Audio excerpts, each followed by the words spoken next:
Good evening. I call the regular meeting of the Ames Area Metropolitan Planning Organization and Transportation Policy Committee to order for May 24th, 2022. Good evening, committee members.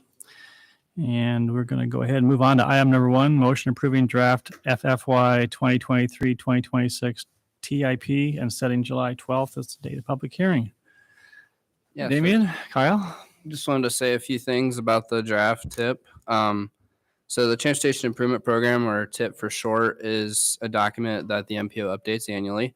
It's a 4-year program for transportation projects that utilize federal funding or that are regionally significant. All the projects must conform with the MPO's Metropolitan Transportation Plan, known as Forward 2045. All transportation projects must be listed in the TIP before they can access any federal funding. This TIP update today is for federal fiscal years 2023 through 2026. And while the TIP does include projects receiving funds originating from any federal grant program, the MPO does directly manage regional funding as a part of the Surface Transportation Block Grant, or STBG, program, as well as the Transportation Alternative Program, or TAP. Every spring, the MPO solicits and receives new applications for those two programs, and this year 3 applications were received. The first was from the city of Ames for $1.4 million in STBG funding in fiscal year 26. That was for Bloomington Road pavement improvements from GW Carver to Eisenhower. The second received was from Cyride for $225,000 in STBG funding in fiscal year 26 for vehicle replacement. And the last one received was from City of Ames for $520,000 in TAP funding in fiscal year 26. This is for a South Dayton Avenue side path from Isaac Newton to Lincoln Way. And the recommendation from staff and the MPO's Transportation Technical Committee was to fully award the requested amounts for all received applications. And as such, they're all included in the draft tip being presented today with the full requested amounts shown. To see a map and a full list of all the program projects in the tip, page 21 is the start of all the highway and trail projects, and page 25 is the start of the transit projects. With the draft approval tonight, the next steps after that would be a public input session being held tomorrow at noon on Microsoft Teams, and the public comment period will also be open tomorrow through June 30th. You can see the tip page on the MPO website for more details on the input session and how to submit comments and to see the draft tip itself. And also at that time, the Iowa DOT will be reviewing and commenting on the draft document as well. So I'm open to any questions on the projects in the tip or the tip itself, and otherwise that's all I had to present. Thanks, Kyle. Questions? I was curious so I see climate is addressed there on page 13, where it's identified in work element 3 and work element 4 a bit, because that includes Cyride's climate action plan. I would just ask, I guess, do you see, as we move forward with that climate action plan, Sure. How else do you see that addressed in this document for next year's version? I mean, I understand we haven't gotten our climate action plan yet, but for thinking ahead, I guess. Yeah, I'd say as far as like the MPO's support of the climate action plan, that's more in the work program than this document. This document's really just like a program that shows which projects are going to be in the next 4 years that are federally funded. But as a part of the MPO's like selection of projects for awarding funding for like the STBG and TAP funding, one of the factors, which is part of that long range plan update, is climate and the effects on climate. Good. Yeah. And certainly as more detail comes out of the climate action plan for Ames, we can add additional criteria. So things like congestion and pollution mitigation related to that. If there's more detailed transportation related climate factors that we can include, we can certainly, as this body can give us direction, and we can include those in that prioritization and selection. Cool. Yeah. Thank you. Other questions? Hearing none, I entertain a motion approving the draft fiscal FY 2023-2026 Transportation and Improvement Program and setting July 12th, 2022 as the date of the public hearing. So moved. Second. Thank you. Move to second. Those in favor of the motion, please say aye. Aye. Any opposed or abstaining? Motion carried. Thank you.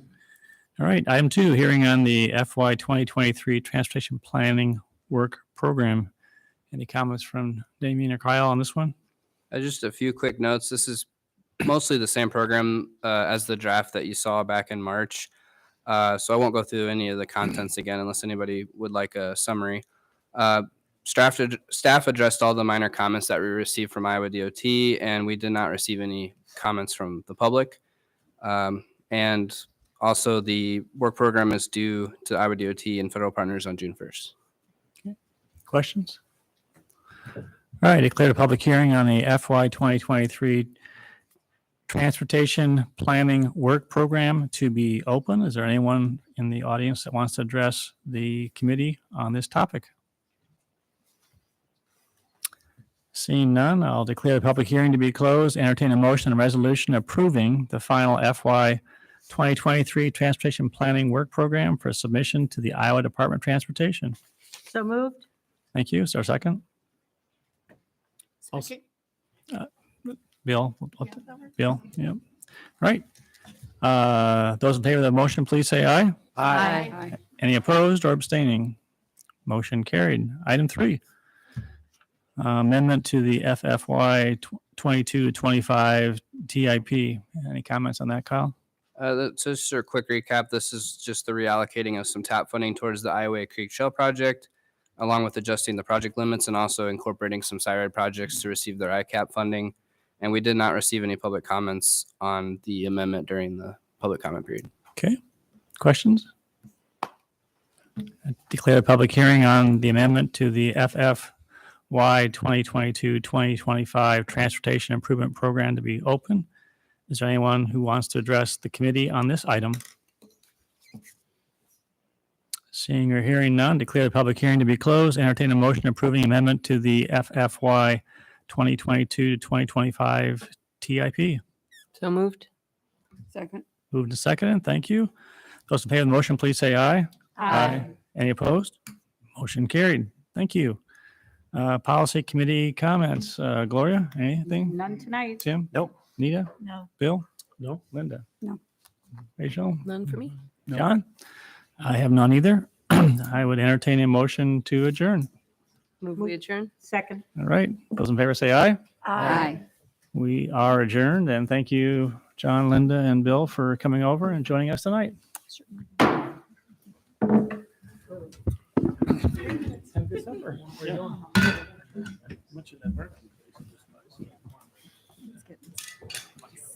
Thanks.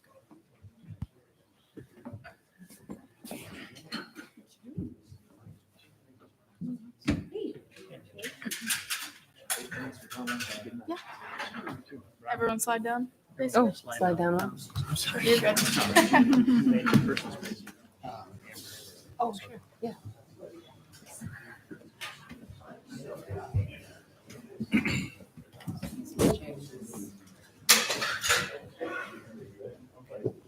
This chair's warmer than my chair was. Yeah, empty chairs everywhere. On Monday. On Monday. Yep. On Monday.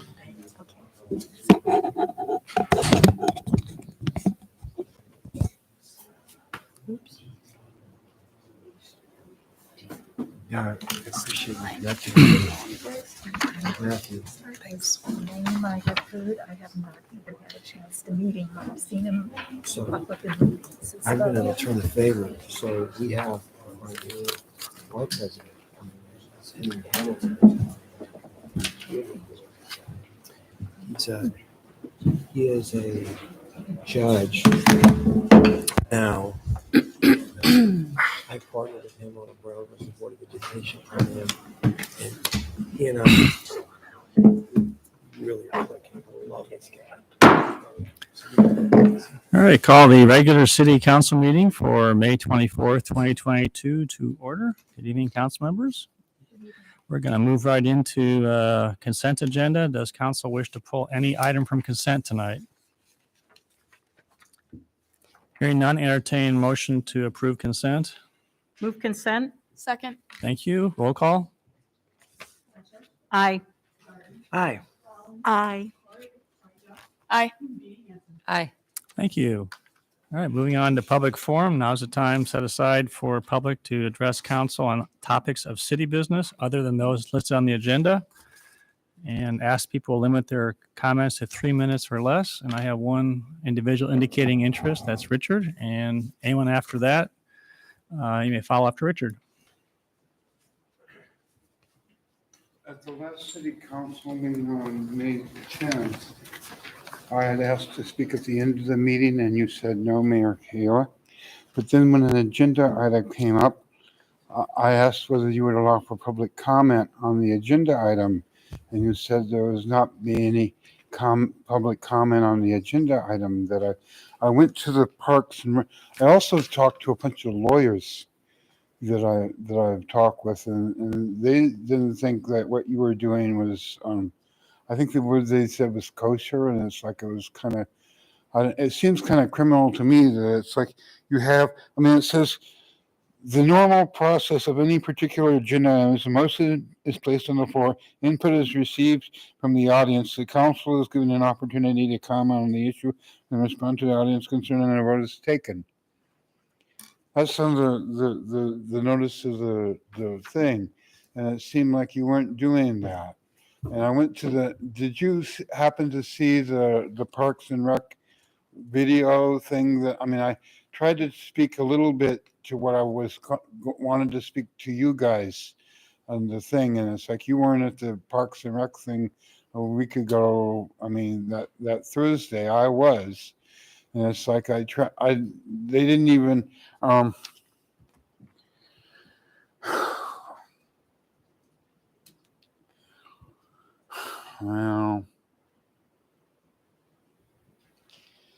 I'm not in a very good space. You know, Julius Saxon knocked on my door the other day. I don't know if you guys heard about it, but it's like,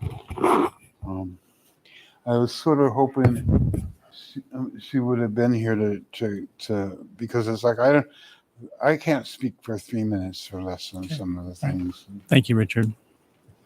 Anybody else? All right, we'll close public forum. Moving on to item, excuse me.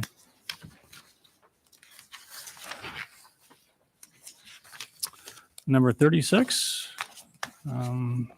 FY 2022-2023 contracts with human service agencies via asset. Deb?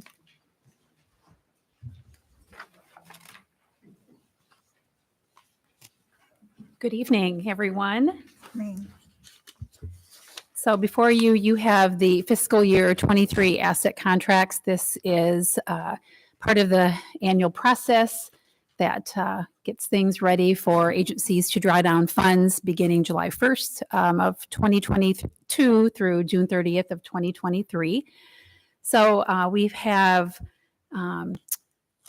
24 contracts for your review, and the one exception is the Bridge Home contract. And if you recall, the Asset Board recommended sequestering the Bridge Home funds until a plan was developed with them going forward. And we almost have that plan completed. We have a meeting with them next week. And so I fully anticipate having that contract before you on June 14th along with the plan of action for next fiscal year.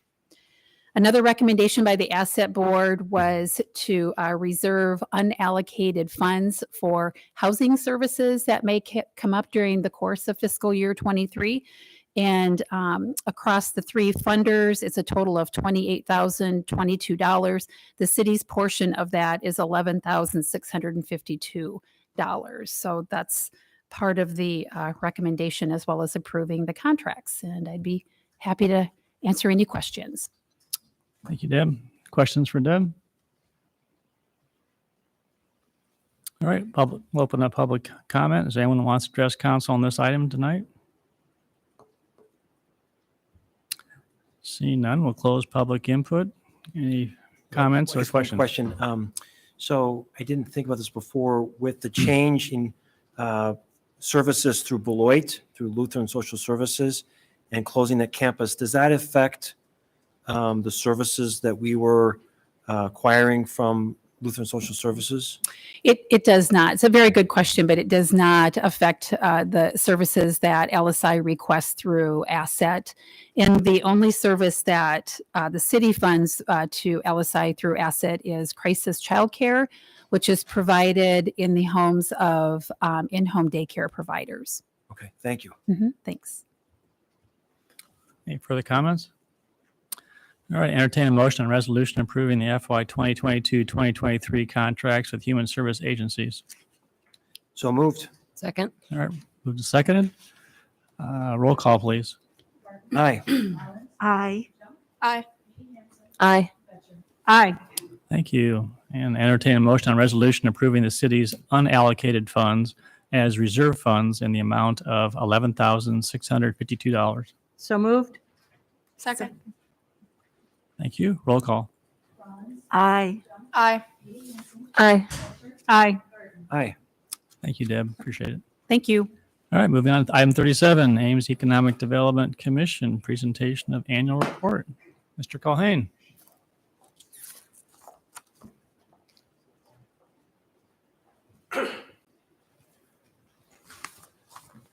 Well, good evening, Mayor Hala and members of the Ames City Council and City Manager Shanker. It's great to be here tonight. It's always fun coming here to give you an update on all the good things going on in the Ames region. And there's no shortage of things that I'm going to run over those quickly.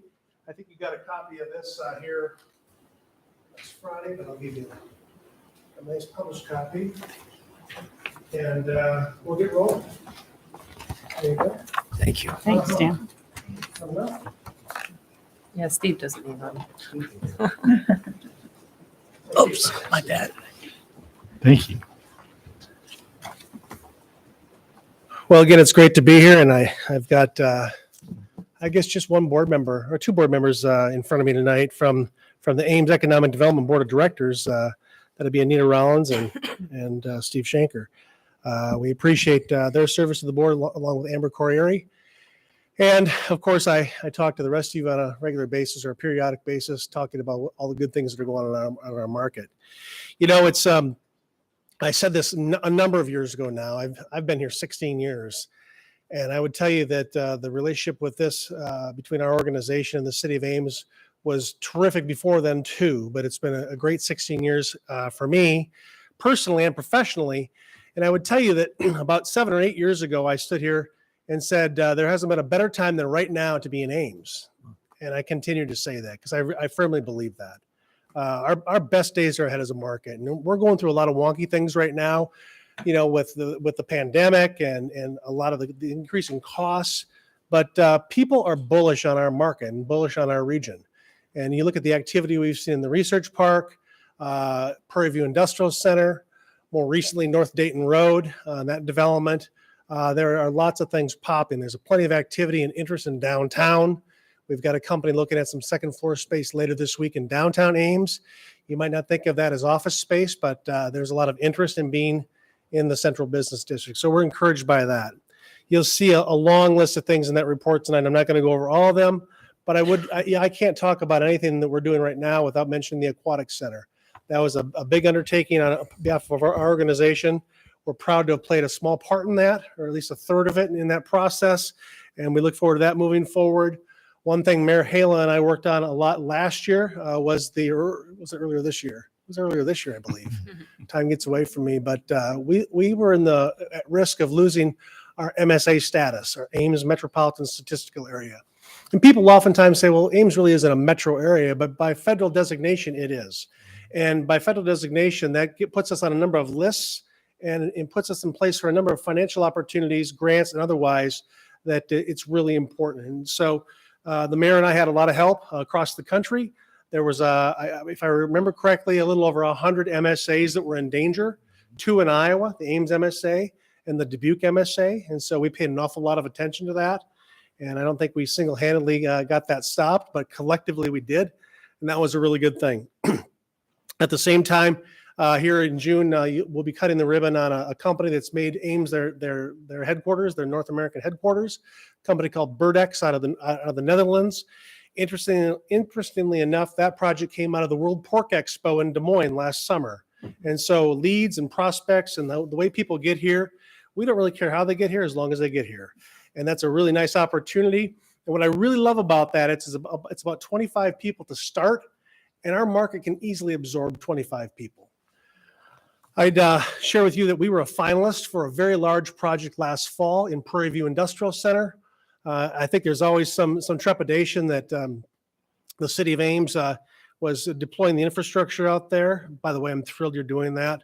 It can't get out there soon enough, but we were a finalist for about a $500 million project. We lost, obviously, otherwise we'd be talking about that tonight, but it was around 700 employees. And that was the one thing that did make us nervous. It made us nervous from an ability to demonstrate that labor. It also made us nervous for our existing employers. And I will tell you this, most of our existing employers all underwrite economic development in this community. They're supportive. But at the same time, we don't want to get something so large that it completely jeopardizes existing workforces. And so we're always trying to strike a balance. But I share that with you tonight because that should be encouraging. The Prairie View Industrial Center will attract activity. It will attract tenants. In fact, I believe firmly that we will see a company announce for Prairie View Industrial Center by early fall. And it's a nice project. It's a good addition to our market. It dovetails well with the expertise of Iowa State University, and we're really excited and encouraged by that. We're also seeing at least 1 to 2 calls a week for Prairie View Industrial Center because it's available, it has rail, it's close to the interstate, et cetera, et cetera, et cetera. It's close to Iowa State University, and that's the driver of a lot of our economic development efforts. And so Prairie View will pay off, I think, sooner rather than later. We've also, one of the priorities in your contract with us is small business assistance. And so one of the things you might not think about, but is important to a certain segment of our community, and that's the English Bulldog Cigar Lounge downtown. That's something that when I first came to Ames 16 years ago, we probably wouldn't have thought much about, but we are working more and more all the time with small business. And I would tell you this too, frankly, we don't turn anybody away. If someone calls and needs help with any number of things related to locating a business in our community, we're going to be supportive. I'd be remiss if I didn't share that, and you'll find this in our vestibule at our office. It's also on our website, a minority business enterprises in Story County. We published this about 18 months ago. We continue to update this. Our biggest challenge with this publication is that it's self-reporting. And so as we discover new businesses, we try to add to that as well. I've got one copy here tonight. You're welcome to pass it around and hang on to it. Again, it's also on our website, and you'll also find it in our vestibule at our office in hard copy. I mentioned the prospects. Our prospects are really healthy right now. They really are. We're really excited about that. A couple other pieces here that I'm happy to share. Ames Living just came out. It's a magazine we publish annually. It's a great snapshot on the Ames market as well as the entire Ames MSA. And more recently, we just started working in Boone County. And as a result of that, the entire metropolitan statistical area of Ames, which is Story and Boone County, is covered by our organization from an economic development standpoint. We find strength in that. We think that makes an awful lot of sense. There's one voice responding to the state of Iowa for prospect activity, and that's a good place for our organization to be, certainly, but it's also good for the market as well because we understand the totality and the entirety of the market, which is really positive. The last thing I've got here is a regional economic development guide. It really summarizes incentives, demographics on the Ames MSA, research park, other business parks throughout the MSA. Again, you can find that in our vestibule at our office. You can also find that online. I'd close with this. I'm talking about all these opportunities and all these good things. Don't think for a moment that workforce isn't the first priority that we're working on almost every day. You may or may not have seen that today the breaking news was unemployment rates across the state of Iowa, and we are down to 1.5%.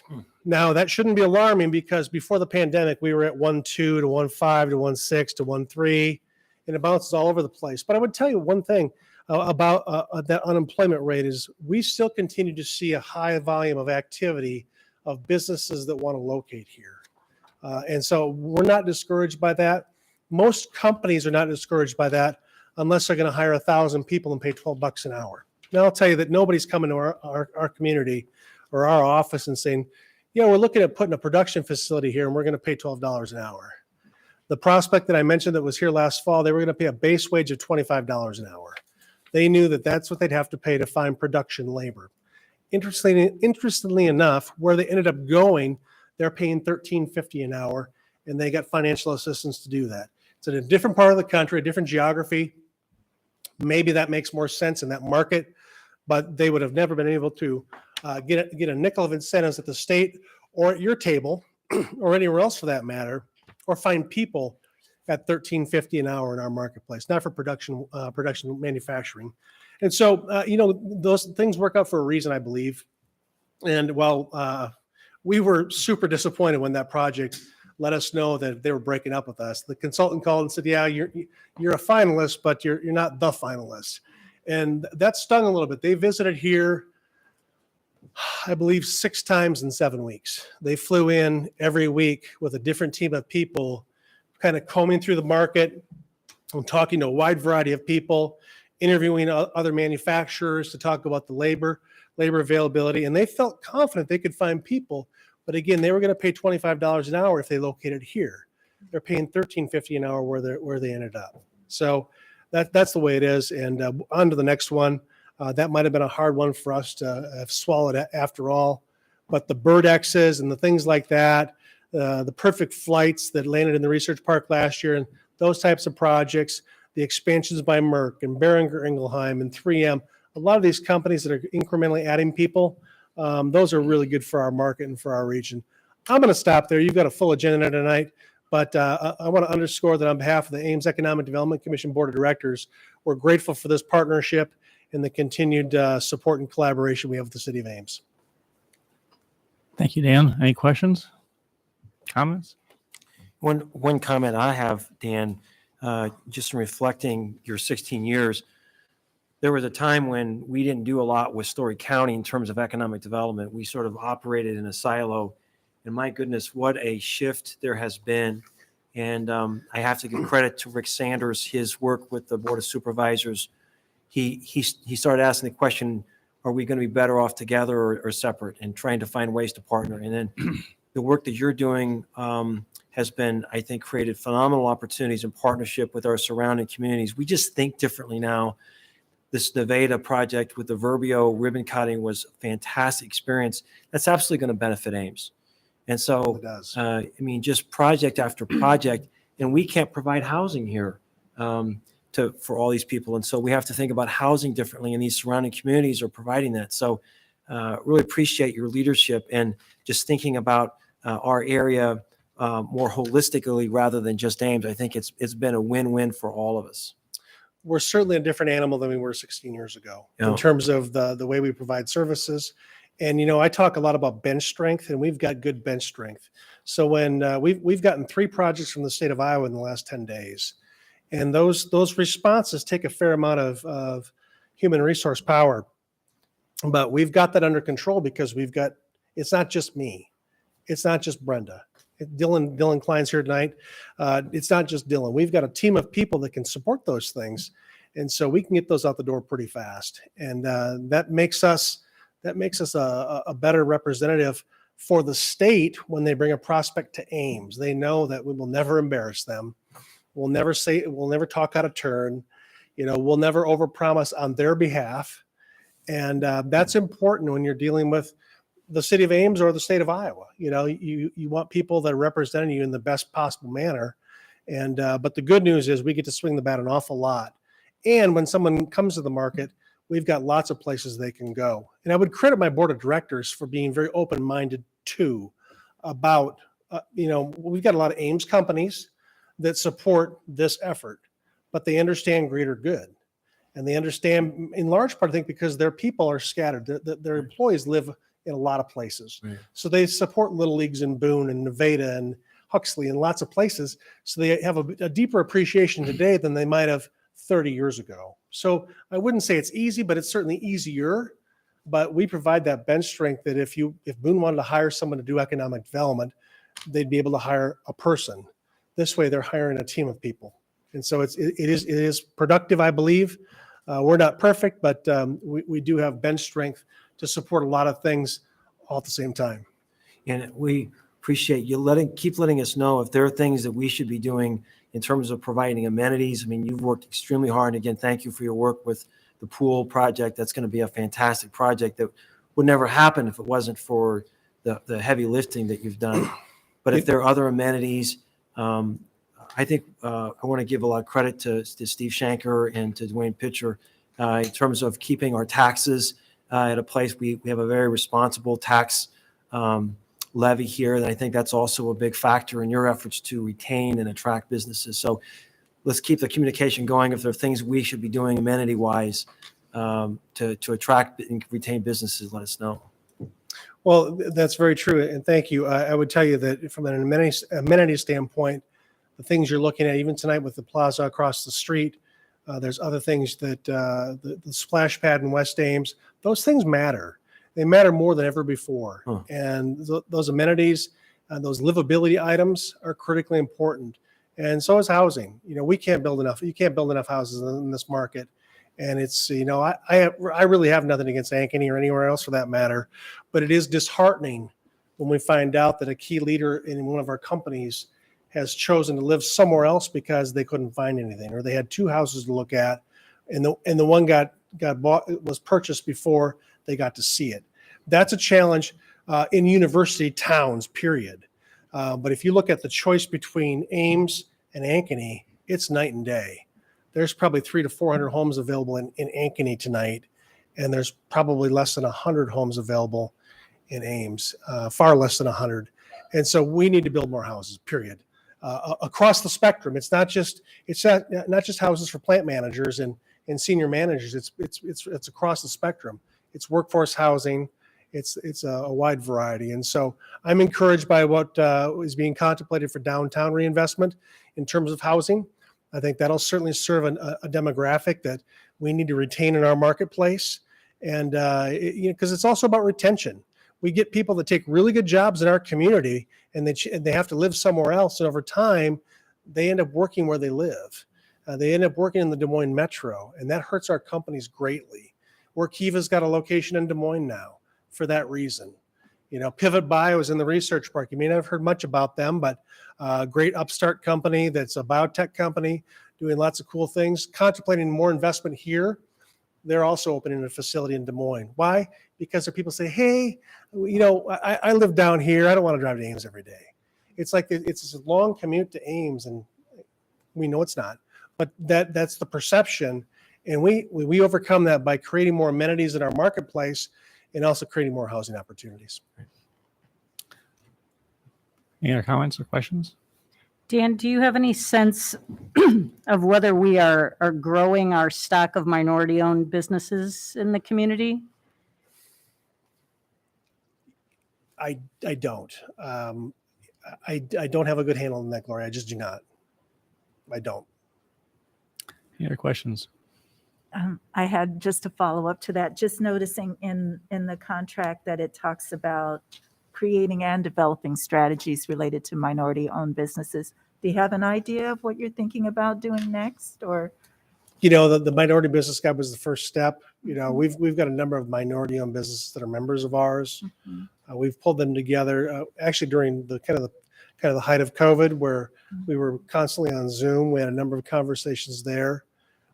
I'll be completely transparent with you. We haven't done a lot in the last 90 days. Sure. Okay.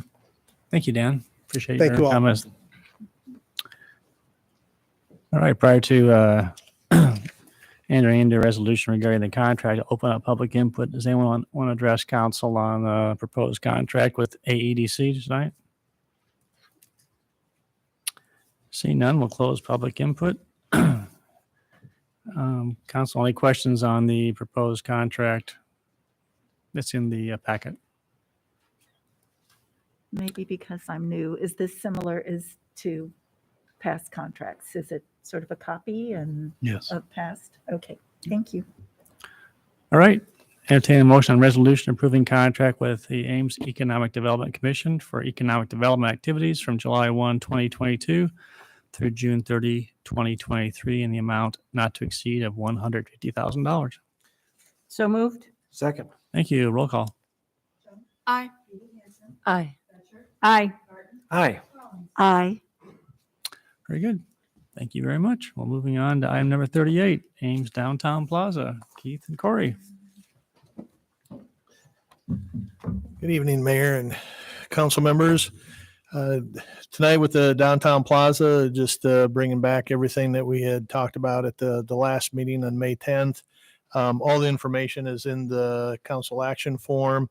You know, the number of cuts in the change order, you know, just one minor thing or two, it winds up being $1,000 more in cuts than what we had talked about on May 10th. And then one also, the conduit that you directed staff to have conversation with Henkel about. You can see that has been added and there's zero cost, you know, to that. One of the things that needed to happen is move a transformer. So what they did is rather than take the cost off for the transformer and then add a cost for the conduit, they just said it's a wash. That's why the conduit is added in at no cost. And that's for the light columns. So you can see, you know, with everything, you know, reduction of 219,000, shortfall 739,579, and you know, staff's recommendation is alternative 1, you know, A through D, which is approve the final plans and specs and award the contract, you know, for the base bid, and alternate number 2, and then approve the contract and bond, you know, for the Downtown Plaza, approve change order number 1. And then authorize the monies out of Council Priorities Fund. And Corey can speak to, you know, having everything signed and Yes, things. change order and all the contracts and bonds are signed and just waiting approval. Very good. Questions? All right. Open up public comment. Does anyone want to address council on this item tonight? Seeing none, we'll close public input. Entertain a motion on approving final plan specifications and award a contract for the Downtown Plaza project to Henkel Construction Company of Mason City, Iowa, for the amount base bid of $4,619,000 and add alternate number 2, $14,000 for a total of $4,633,000 even. So moved. Second. Thank you. Roll call. Aye. Aye. Aye. Aye. Aye. And entertain a motion to approve the contract and bond for the Ames Downtown Plaza. So moved. Second. Okay, roll call. Aye. Aye. Aye. Aye. Aye. Thank you. And entertain a motion on resolution approving change order number 1 to Henkel Construction for the Ames Downtown Plaza in a deduct amount of $159,900. So moved. Second. Roll call. Aye. Aye. Aye. Aye. Aye. Thank you. And entertain a motion on resolution approving the use of $739,579 of the council priorities fund to cover the shortfall of the project. So moved. Second. Thank you. Roll call. Aye. Aye. Aye. Aye. Aye. Very good. Thank you. Any idea on timing? I know the parking lot is underway across the street. Is there any idea what the timing might be for breaking ground We'll or actually tearing up the parking lot? start talking to Henkel, and I would suspect we'll see something next month get started. Very good. All right. Thank you. Thank you. Appreciate it. All right, moving on to item number 39, resolution approving 2022-2023 revised proposed draft annual action plan projects for CDBG and HOME programs. Good evening, Vanessa. Good evening, everybody. Hi, Vanessa. Hi, Steve. Man, it's exciting to get in front of planning for the first time in so great. Anyway, thank you for this opportunity. I just wanted to update you because we received our funding allocation from HUD for 22-23. And as I mentioned in a previous council meeting, that we would need to kind of adjust what the numbers would be based on whether we got increases or decreases. And so I didn't get the opportunity to have the public forum because the announcement came later than what I anticipated. So I may follow up with that right before we do the comment period to give people the opportunity to get adjusted to what we changed that we're going to be writing for. So I will quickly just kind of jump to the proposed budget page because that's where you can see where the biggest changes. I was a little taken back that we got a $29,000 decrease in our CDBG funds. That hasn't happened in a while. But on the flip side, we get a $54,000 increase in home dollars, which was a great surprise.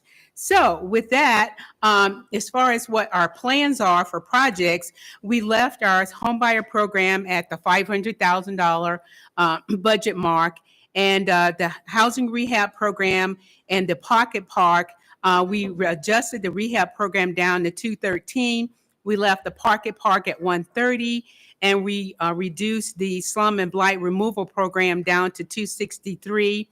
We left the CARES program at 58 and the second mental health CARES program at 85.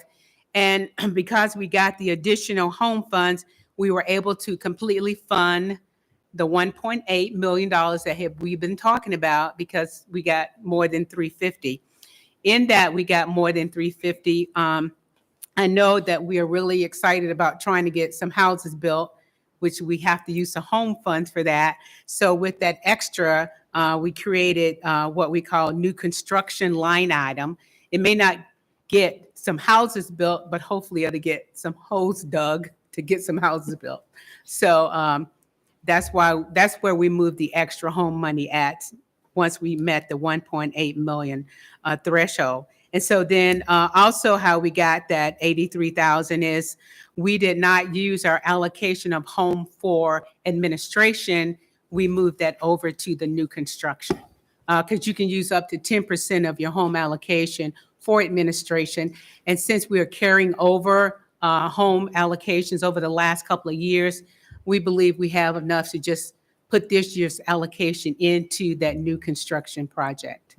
And so that's kind of like where we ended up with the budget, just over $3 million based on this year's allocation. So from this point, I would begin writing the action plan because we have a small window to get it done because it has to be submitted to HUD on or before August 16th, but we still have to put it out for a 30-day comment period. So we're kind of squeezed for time. So anyway, I'll entertain any questions that you may have based on this information. Thank you, Vanessa. Questions?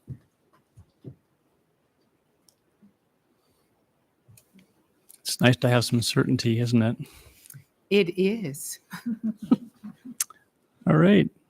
Let's hurry up and spend it before they take it back. I'd entertain a motion resolution approving the 2022-2023 revised proposed draft annual action plan projects for community development block grant and home programs. So moved. Second. Thank you. Any discussion? Roll call. Aye. Aye. Aye. Aye. Aye. All right. Thank you. Thank you. All right. Moving on to item number 40, resolution approving preliminary plat.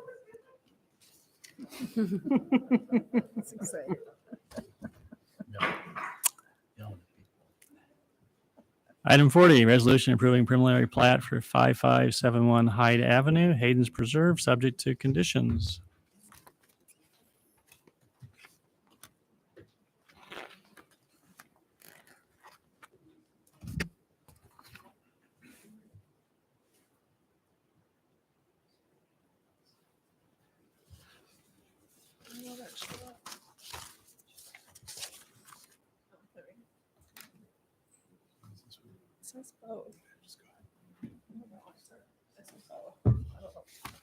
Good evening. Tonight is the first phase or first part of preliminary plat for Hayden's Preserve, a conservation subdivision. It's a conservation subdivision because it's in the Ada Hayden's watershed. So there's a kind of a additional layer of stormwater review and also a stormwater plan, if you will, conservation plan. This is located on the southwest corner of 190th and Hyde Avenue. This is probably the best page to see the entire plat. So the larger development is 170 acres, but this preliminary plat is just for this eastern portion along Hyde Avenue and a little bit south of 190th. So this preliminary plat will be broken into two phases, with the single family portion on the east side of the creek being the first phase, and then the commercial and multifamily coming later and later final plats. And so this area is about 76 acres for this specific preliminary plat. There's the master plan approved up to 192 units in that RM area and that multifamily area, but they will that could be lower based on some design requirements and the FSRM zoning requirements.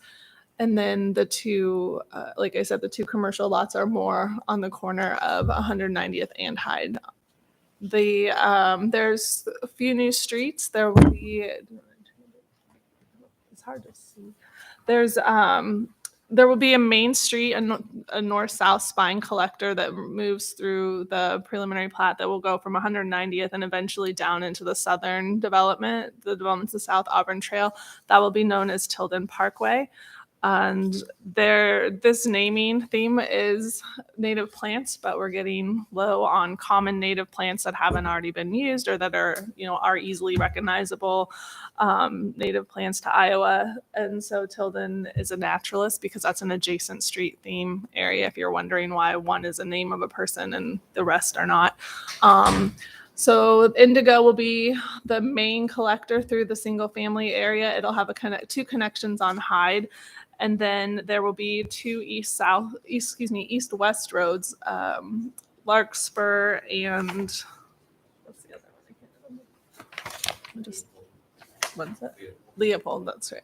And so there's 56 lots in this preliminary plat. So at planning and zoning, there were 60. And so between plan and zoning and now, they've discovered that it is a really deep and large sewer that's going to go through there. And because of the easement that's required, it just really wasn't very cost effective. Actually, it's cost prohibitive for them to have all the cul-de-sac with the 9 lots, the layout that went to plan and zoning. So they have changed that. They've removed that southern cul-de-sac. And so now there's just 5 lots down there to give it more room for that wider easement and kind of adjust where that sewer will go through at. That's really that was a big change, but it's possible to do that now before this approval. There will be a 10-foot shared use path on the west side of Hyde. The single family area will have 5-foot sidewalks on both sides of all the streets. You can see down at the south end there, it will be another 10-foot shared use path that will be part of that east-west greenbelt connection that goes throughout the entire development. And there will be a bridge over the creek. There will be the FSRL zoning district does have block length requirements that requires pedestrian breaks. So up at the north end of Indigo, there will be a break between 2 lots that will provide a path from the single family area over to that Tilden Parkway Spine Road that otherwise, without that, well, one, it's required because of the spacing requirements, but if that wasn't there, they would have to walk all the way out to Hyde and go up to 190th or down to the new shared use path to get to the commercial area, to get to the park, to get to the other side of the development. So it will be much easier for the neighbors that live in this area to get to that park amenity. So the details of that will be worked out with the final plat as far as the timing and how it will be constructed. There, like I said, this is a conservation subdivision. There's 80% of the lots are supposed to touch that conservation area. They meet that requirement. There's about 17 acres of conservation area in this preliminary plat. The stormwater is unique in that it's kind of that treatment train process. It'll hold water, naturally filter it through as it runs down, and then eventually over into the Ada Hayden water, into Ada Hayden. There is the full conservation plan is on file in the planning department if anybody's interested in that. One thing that's pretty unique about this development is that they have provided an opportunity for there to be some educational opportunities throughout this development in the future with signage and things like that. Nothing in that plan is finalized, but they do have that intention as things develop. And the other,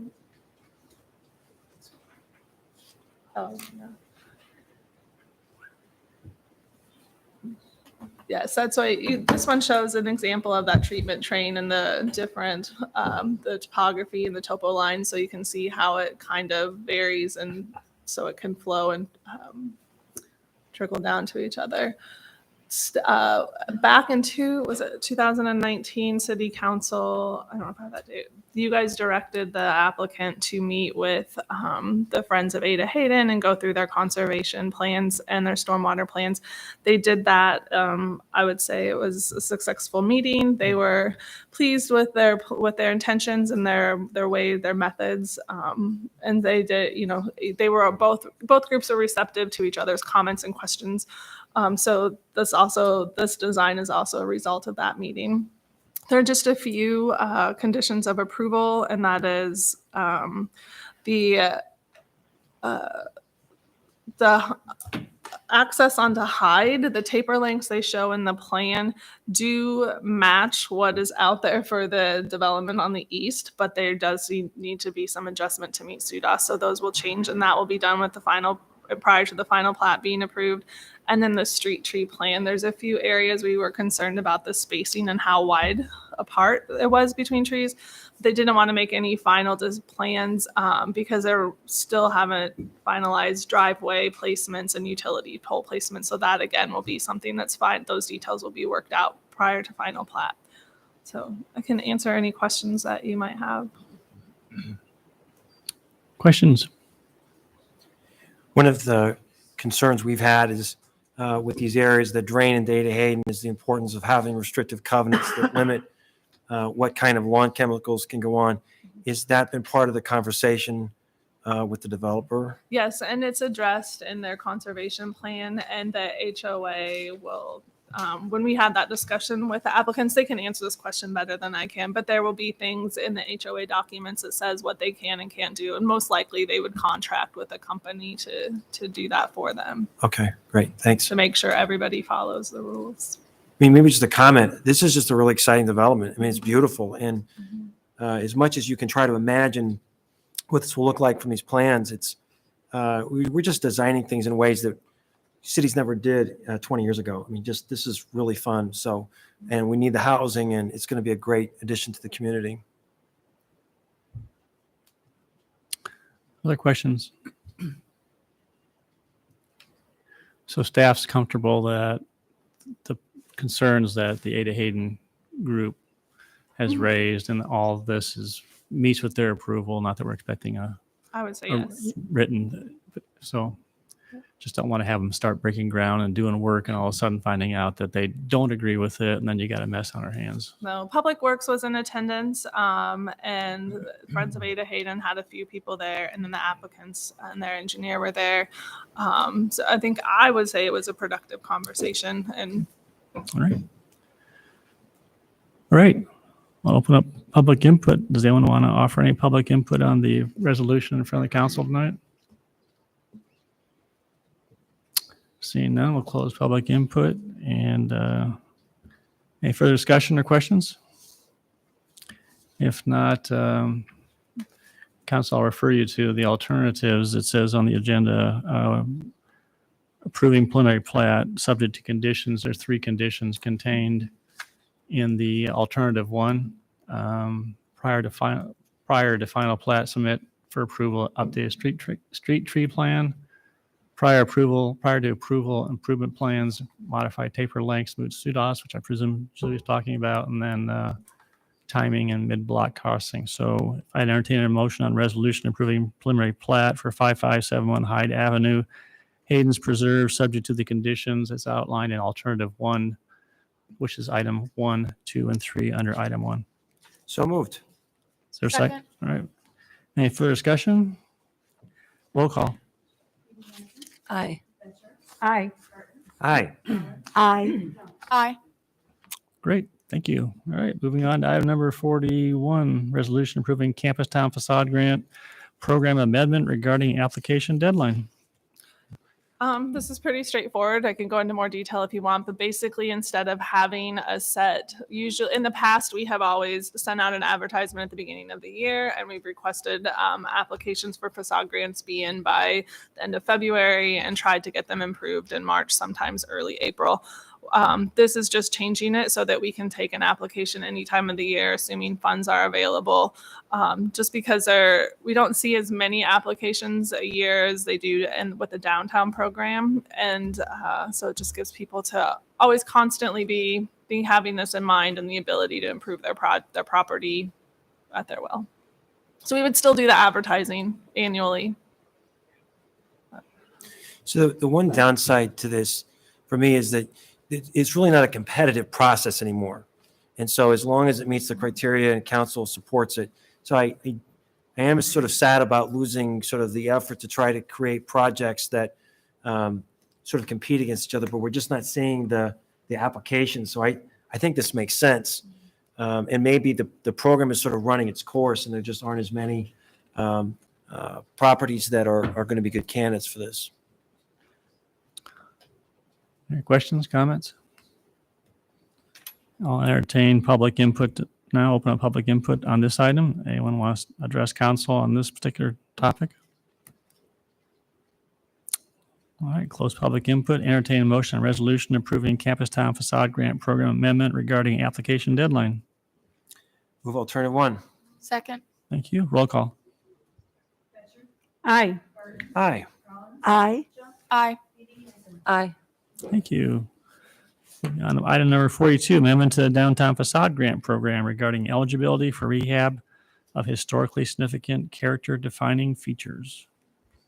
So Benjamin's on his way up for this one. It does work now. If you need it. This does? No, the camera. You want it?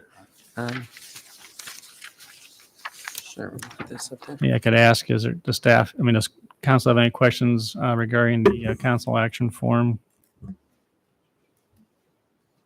I think your report was well done. Is there anything you want to highlight in particular? You are familiar with the program for sure. Staff does hear from property owners pretty much every time we send out the postcards telling them the grant is open about changes to the program. Many of them are for, maintenance, which is not part of the program. And this is for, so we tried to strike a balance here of creating a new category for historically significant character defining features. And you can see some of the things up here, the transom windows and cornices are some of the features we identified.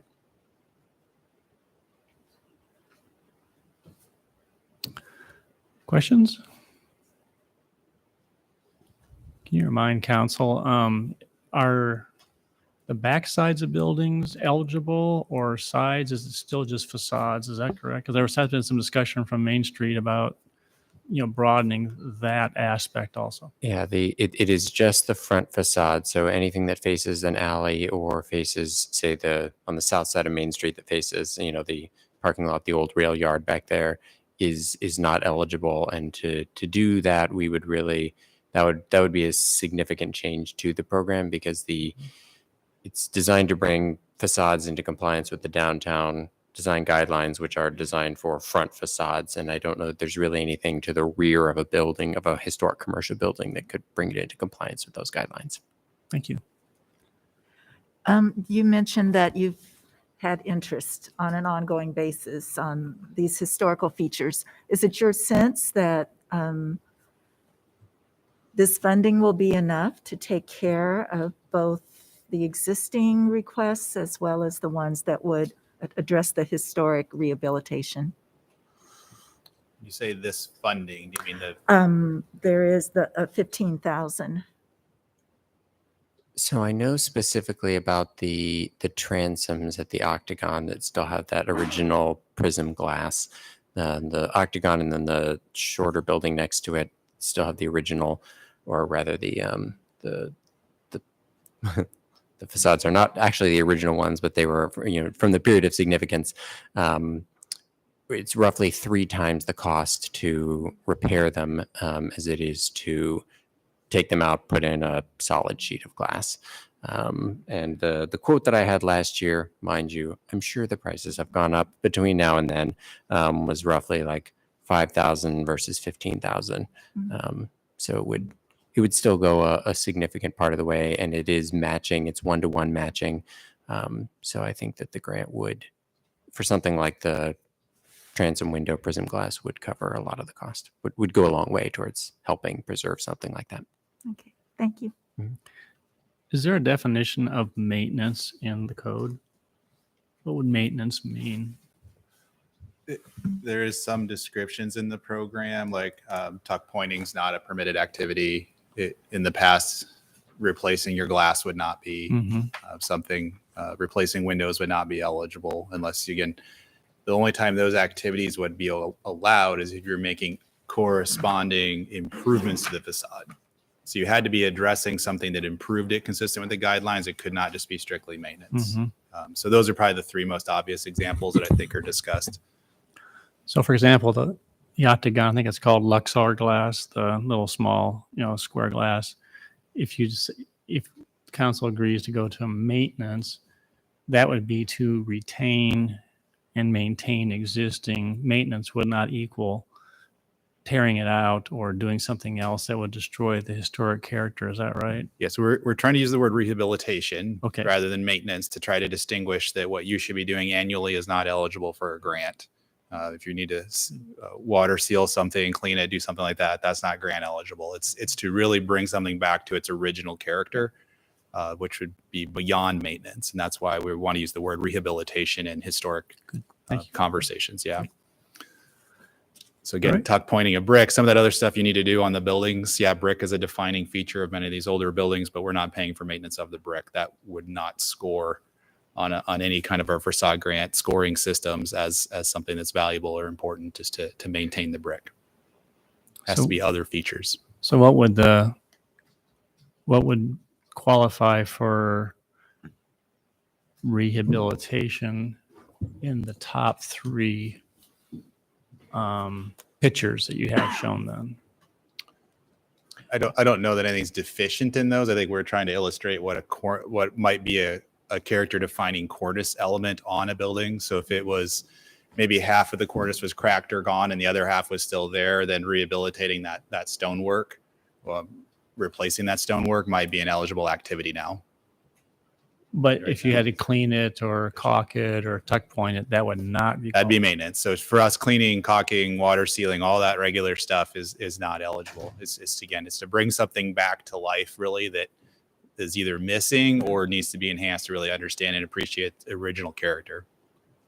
Hence my question is maintenance defined and will rehabilitation be defined? So there's no it'll have to be. So tonight we're asking for direction. We have 3 options for you. We're going to bring back revised program guidelines for you to actually adopt at a future meeting once we know how we're structuring the dollar amounts and what exactly we're doing with timing and all of those things that are described in the options. So then you'll be able to look at that. And if you think there's ambiguity about what we're trying to do with rehab, that'll be the time to look at that with specific language. Great. But it's going to be its own category. It should have its own definition for historic rehab. I need some help distinguishing options 1 and 2. And was it a close call for because you're recommending option 1? Could you give us a little sense of what was the rationale for choosing 1 over 2? I think one just is the most consistent with how we operate now. So trying not to deviate from past practice. That's what option one really is, except for adding a new category that you're eligible for. Option two is definitely taking it much further because you're giving someone potentially more money than anyone else can get because they're combining an historic rehabilitation project with other facade work. So you're increasing the amount of money the city's putting into a project because of an historic rehab component. That's the main distinction, is really the total dollar amount. And so the rationale was really just to maintain some consistency with what we're doing now. Is that, Yep. is that correct? I would say for me, that was where I was looking at it, is if you're just trying to add another activity and not change the basic operating parameters of the program, that's number one. Number two, advances and encourages financially rehab plus additional work because you're getting extra money. So as Benjamin said, let's say a transom repair might eat up the whole budget. And you might not be furthering the other goals of the program to add in the storefront, get the transparency, and get the other components we want to see if you're using up that whole budget just for the rehab component. So two would promote both. So I'm sort of leaning towards the two, and part of it will be because of something Anita said. It's just the 15,000 isn't going very far anymore, and so I like some of the opportunities that option two provides. But thanks for clarifying. That's very helpful. Yeah, a good case in point is the building that's just south of the Octagon. You know, they applied for a facade grant.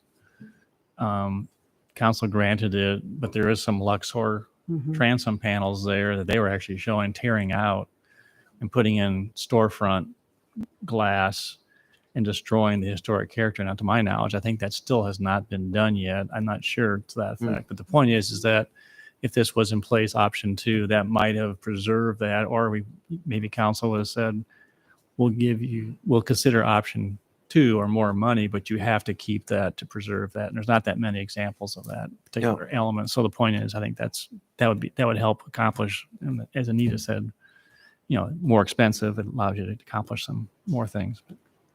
Are there certain like facades or storefronts that would only have a historic rehabilitation and not need the facade part of it? I think the Octagon's a clear example where most of that storefront's already consistent with the guidelines. So to give them money would really not score, because we will not pay you to replace in kind because you already meet the design guidelines. So the Octagon's the best example of it. There's a few other storefronts where you might do something on a cornice again that otherwise would not have been eligible. Maybe something with windows. So they wouldn't necessarily qualify under option two if they don't have any. Correct. So it's really two. eligible. Option two is really two grants, one for rehab and one for other work. It's not $30,000 for rehab. Yeah, I think Rachel asked a really good question. Yeah. I mean, at some point, I think we need to have sort of a broad conversation about the facade grant program. So we only have a finite number of properties, and maybe we've reached a point where we need to sort of rethink and re-envision facade grant program. But I think your point's well taken. Kelly, can you remind us what the restrictions are on receiving these grants? How many grants can one property receive? Is there a timeline over which they might receive more than one grant? Yeah. So the program's intentionally divided into two periods of time. The first period, you can only get one grant for your facade. So if your property is 60 feet wide and you have a 60-foot facade, you're still only going to get one grant. Versus if you were multiple properties, and smaller buildings, you could get sequentially multiple grants in that first round. However, if you hold on to that first grant and then you reapply in the spring, you could theoretically be awarded more money for an additional facade if that money is available. So right, round one is supposed to be people that have not gotten money, Main Street oriented, like the primary purpose of the program. The spring money or the winter money is supposed to be leftover money, and then it can be either new projects or additional projects. Once you've gotten a grant, there's nothing prohibiting you from applying again in the future for some other element or feature to be improved consistent with the guidelines. There's probably a handful of buildings that have had intervening time periods between their first grant and then 3, 5, 10 years later apply for a second grant for something else. There's a few of those kinds of examples. And then you have the one unique exception of the Sheldon Munn, where it was a year where we had no applications. There was a balance, and it was just, with the 2 streets, it was a spring round. That was just a council decision this one time. There's just enough storefronts here on a corner lot that it was, they committed what was available, not what was asked for, but what was available to that project. And that was unique that one year. It seems to me that if we are thinking about this as the historic district, that we add value to those properties either through the improvements to the facades or through the improvements to the historic materials and defining features. And I'm wondering if there's a way to strike a balance between 1 and 2, where if you have a property, for example, like the Octagon, where you're really only looking for the money for the defining characteristic, you're not going to be updating your facades. Could you be applying for that, whereas somebody else could be applying for that and the facade grant as it is now? In other words, flexibility so that we're not requiring that facade to be done along with the historically defining feature. Yeah, I don't think we're requiring anything. I think it's council's discretion what to expect out of a grant request. How far do they go on maintaining or rehabbing something? It's very rare that staff says you should only allow this grant if this particular feature is retained once in a while. We've said that, but usually it's up to the applicant to propose their project, and we say whether it conforms or not to the guidelines.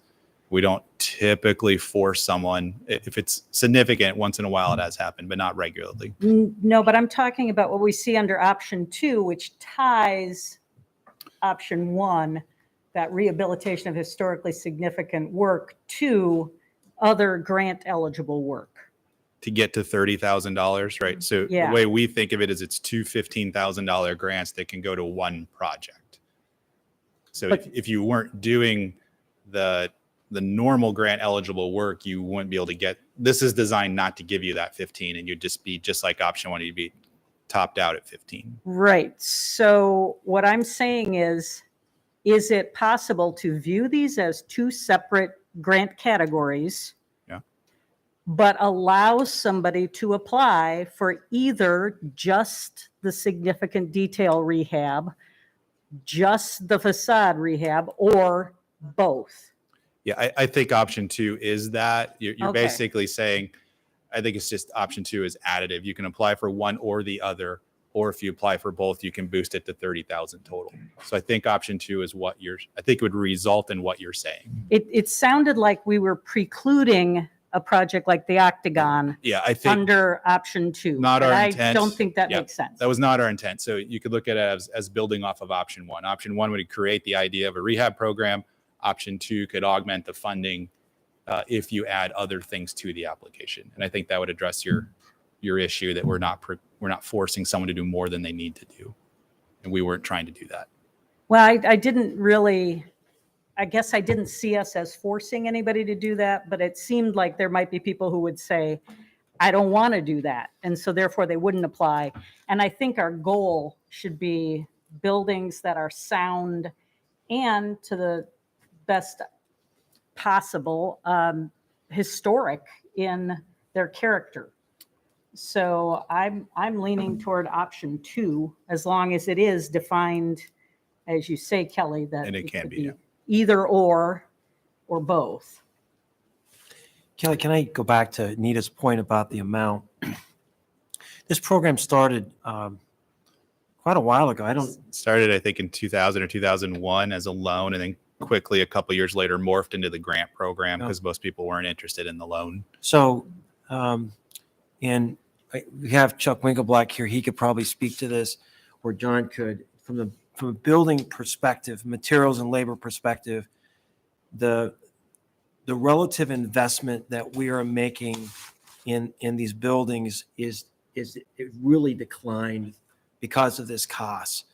And I would like council, I don't know if tonight's the night or at some point, but let's not kid ourselves. If we're not really doing significant projects for this amount of money. So if we want to make the kind of improvements I think the community is looking for, I think we should consider increasing the amount. Kelly, do you have any preliminary thoughts on modifying the amount in light of increased construction costs?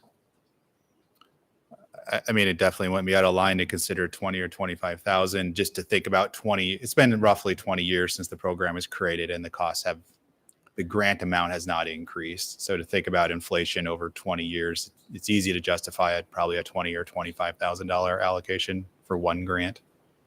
That's on the surface seems fine. The council, though, has approved $50,000 for next year for this program. And so if you raise that to $25,000 and one person can come in and get all $50,000, if you got two $25,000 elements, if option 2 is raised instead of $15,000 per project, went to 20 or 25, it could take up the entire amount. So the point is that it seems this is a conversation warranted, but maybe you got to look at that in concert with raising the budget next year if council wants to. Well, yeah, increase the program. I agree. I think maybe this is something we need to take up at budget time. Right. Yeah. Is there a way we can create a placeholder to come back? Because I won't remember this in budget time. You won't? We'll just make a motion. We'll remember it for the CIP page. I mean, that's what you're talking about. So we have a CIP program. That's where we set aside the 50. We typically carry over unspent funds. So some years you have much more than 50. So that's why maybe total funding in a year doesn't need to be adjusted, but that's probably a conversation for February. So do you need a motion for that? Well, I have one more if question. you're interested in adjusting it, yeah. We'll have one more comment and then we're going to open up quick input and then we'll go ahead and go to motion. Go ahead. So option 1 has them only eligible for the second round of applications, and option 2 says it would work for the first round or the second round. If this is where you could do a facade or a historic or both, which ones would be eligible for the first round and which ones would be eligible for the second round of applications? If it's historic only with option 2, would you still have to apply the second round? If it's only like in conjunction could be the first round? So you're saying if we pick option 2, Yes. would it allow for a rehab project to be a summer grant period application? Yeah. I guess we would need to know if that's the intent. I mean, we definitely, when we wrote it, we're trying to make everything distinguishable. I think we saw it as a combined package, and that's why it was justified in the first round. Both would be, yeah. But if you're interested in allowing that, you just need to let us know, and we can put that into the project guidelines. Good question. I think they can be wrapped into the motion. Yeah, I think for us, for staff to get it right when we come back, we need to know, is it eligible in the first round or the second round? Is it eligible on its own? And then what's the dollar amount? Those are the 3 questions we need direction on. And then we can put the guidelines together to match. Kelly, do you know if the reconfiguration of the facade grant program is still in the work plan parking lot for planning and housing, or did we remove it this last time I think around? we removed it because we were going to add this small piece in and say, now we've addressed probably the most glaring issue. If you see funding as a glaring issue, then I think that comes up during budget season. But we removed everything else and said, let's just deal with the historic. That's the glaring issue. Nothing's supporting the historic district. Let's get that done. All right, I'll open up public input. Does anyone want to give any comment to council on this item tonight?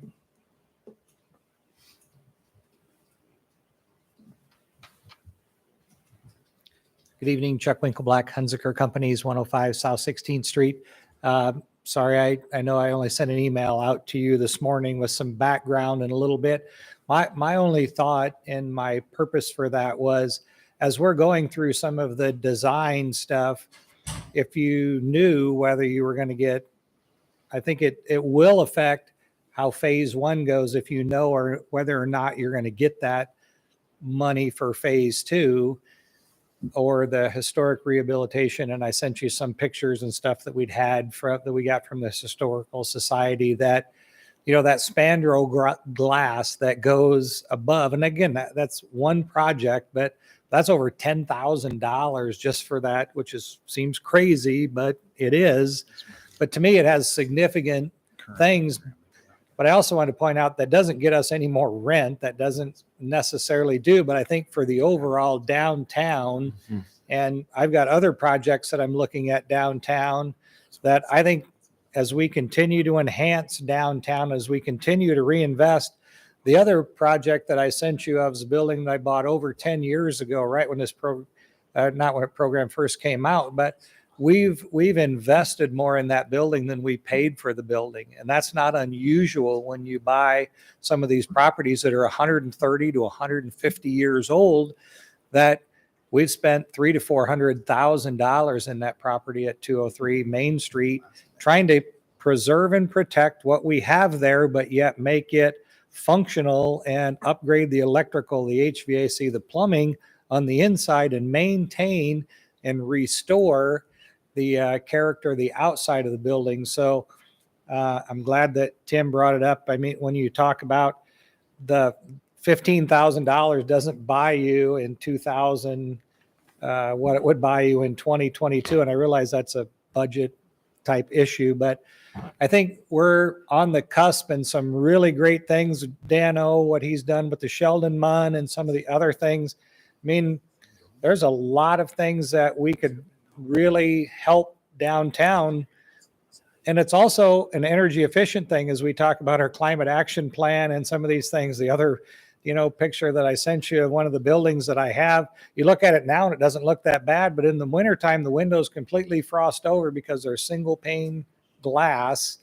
And so it isn't just a matter of changing just the glass. You have to change the whole structure of some of these buildings. So I'm happy with whatever you're looking at. Option 2, just to me, thought about as I look at the front of some of these buildings, I think whether you have the possibility of getting something might alter the design and the ultimate outcome if you think there's a possibility of some other things happening that don't really pay us as real estate investors. Probably not supposed to talk about that, but they don't generate any more rent, but they're really cool and really help the feel of how downtown is. So Thank you. thank you very much.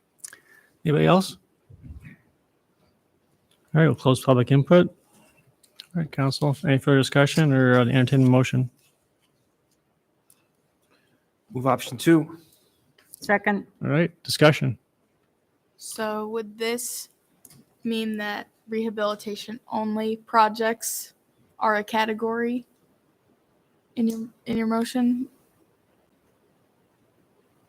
I mean, I'm just going with the language Yeah, that so Kelly's provided. So option 2, the way I just described it to you, would be creating a rehab option that could also be combined with, optionally, with a new facade grant as well. Okay. So it would create both, not mandatory to be put together, but you could choose to put them both together. And put together would be eligible for first round. On Yep. its own would be for second round. If that's what you tell me to do. Is that friendly, Tim?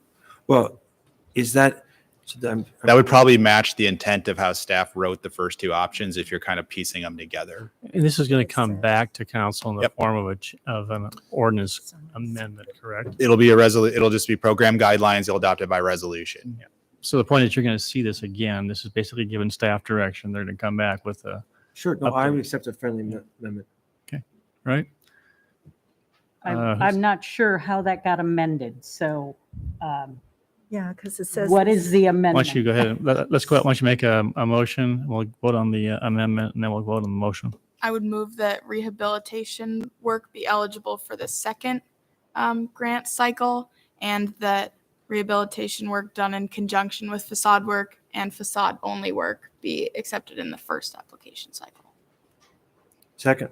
All right. So my only concern with that is, I guess, I'm not sure why we would see that as lesser than the facade work. Because to me, actually, the historical, those defining characteristics are more important than some new facade that's put on a building. So I would see that as saying that we value the new facade or the whole package more than we value that rehabilitation work. And I'm not sure I value the whole package or at least not just the facade, more than I value the rehabilitation work. Okay, everyone understand the amendment to the motion?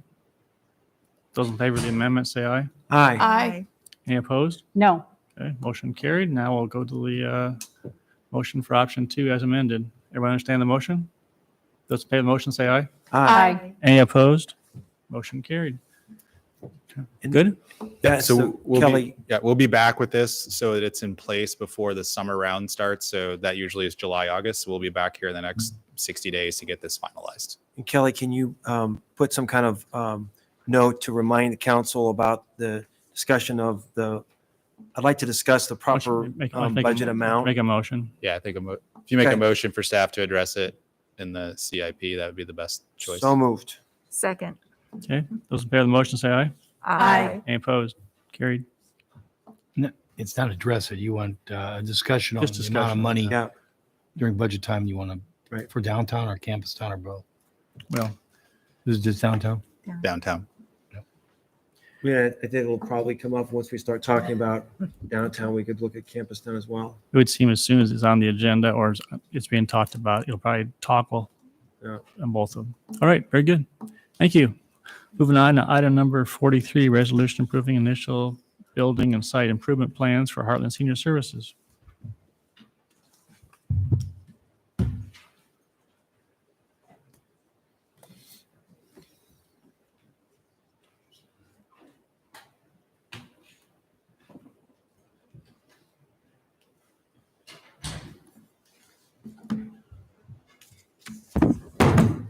All right. So tonight we're back with the site plan and the conceptual building elevations for the new senior center on our property on Walnut. As part of the lease agreement, you have a clause that requires city council to approve any new construction on the property. So you're not formally approving a site plan. Normally you sit in these chairs and look at major site plans to do that. But tonight you're approving the concept.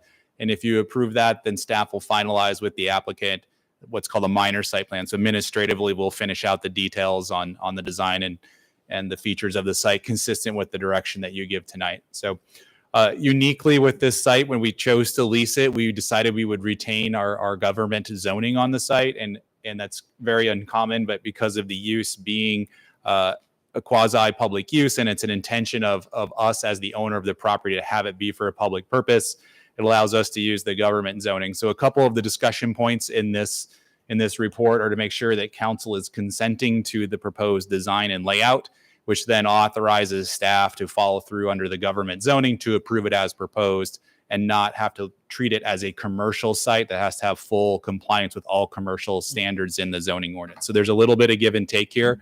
The number one thing that we're talking about is really the parking with the project. The use is unique. It's a different collection of uses. There's some standard office uses. There's some community center types of uses. And then there's the senior adult daycare component. What we normally do in a parking code is try to break up a building into reasonable components that we can assign a parking rate to. So that we're trying not to overpark a site by just applying one flat rate across the site if we can. So in this case, there is no adult daycare rate. That's not really a thing. We thought it is best to use kind of the approximate employee count as the basis. We're using a normal office rate, and then we're applying the community center rate to a large part of the space where it's just for general use and general assembly.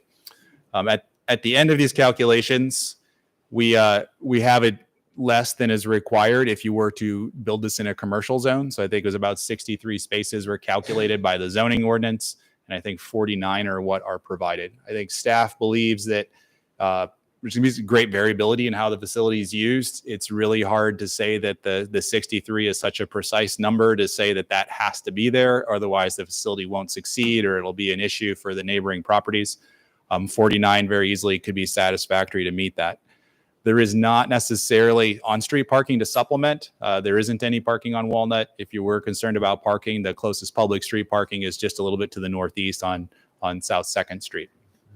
So unfortunately, if you are concerned about the parking program, the building as designed won't fit, essentially. So if we want the mix of services that are described and to have the amount of floor area and the features that are included, there's going to have to be a balance here on parking versus design elements and services that are provided. So staff believes if this is the program that council is interested in, which is why it's in front of you as a clause in the lease, then you're going to need to accept the parking as proposed.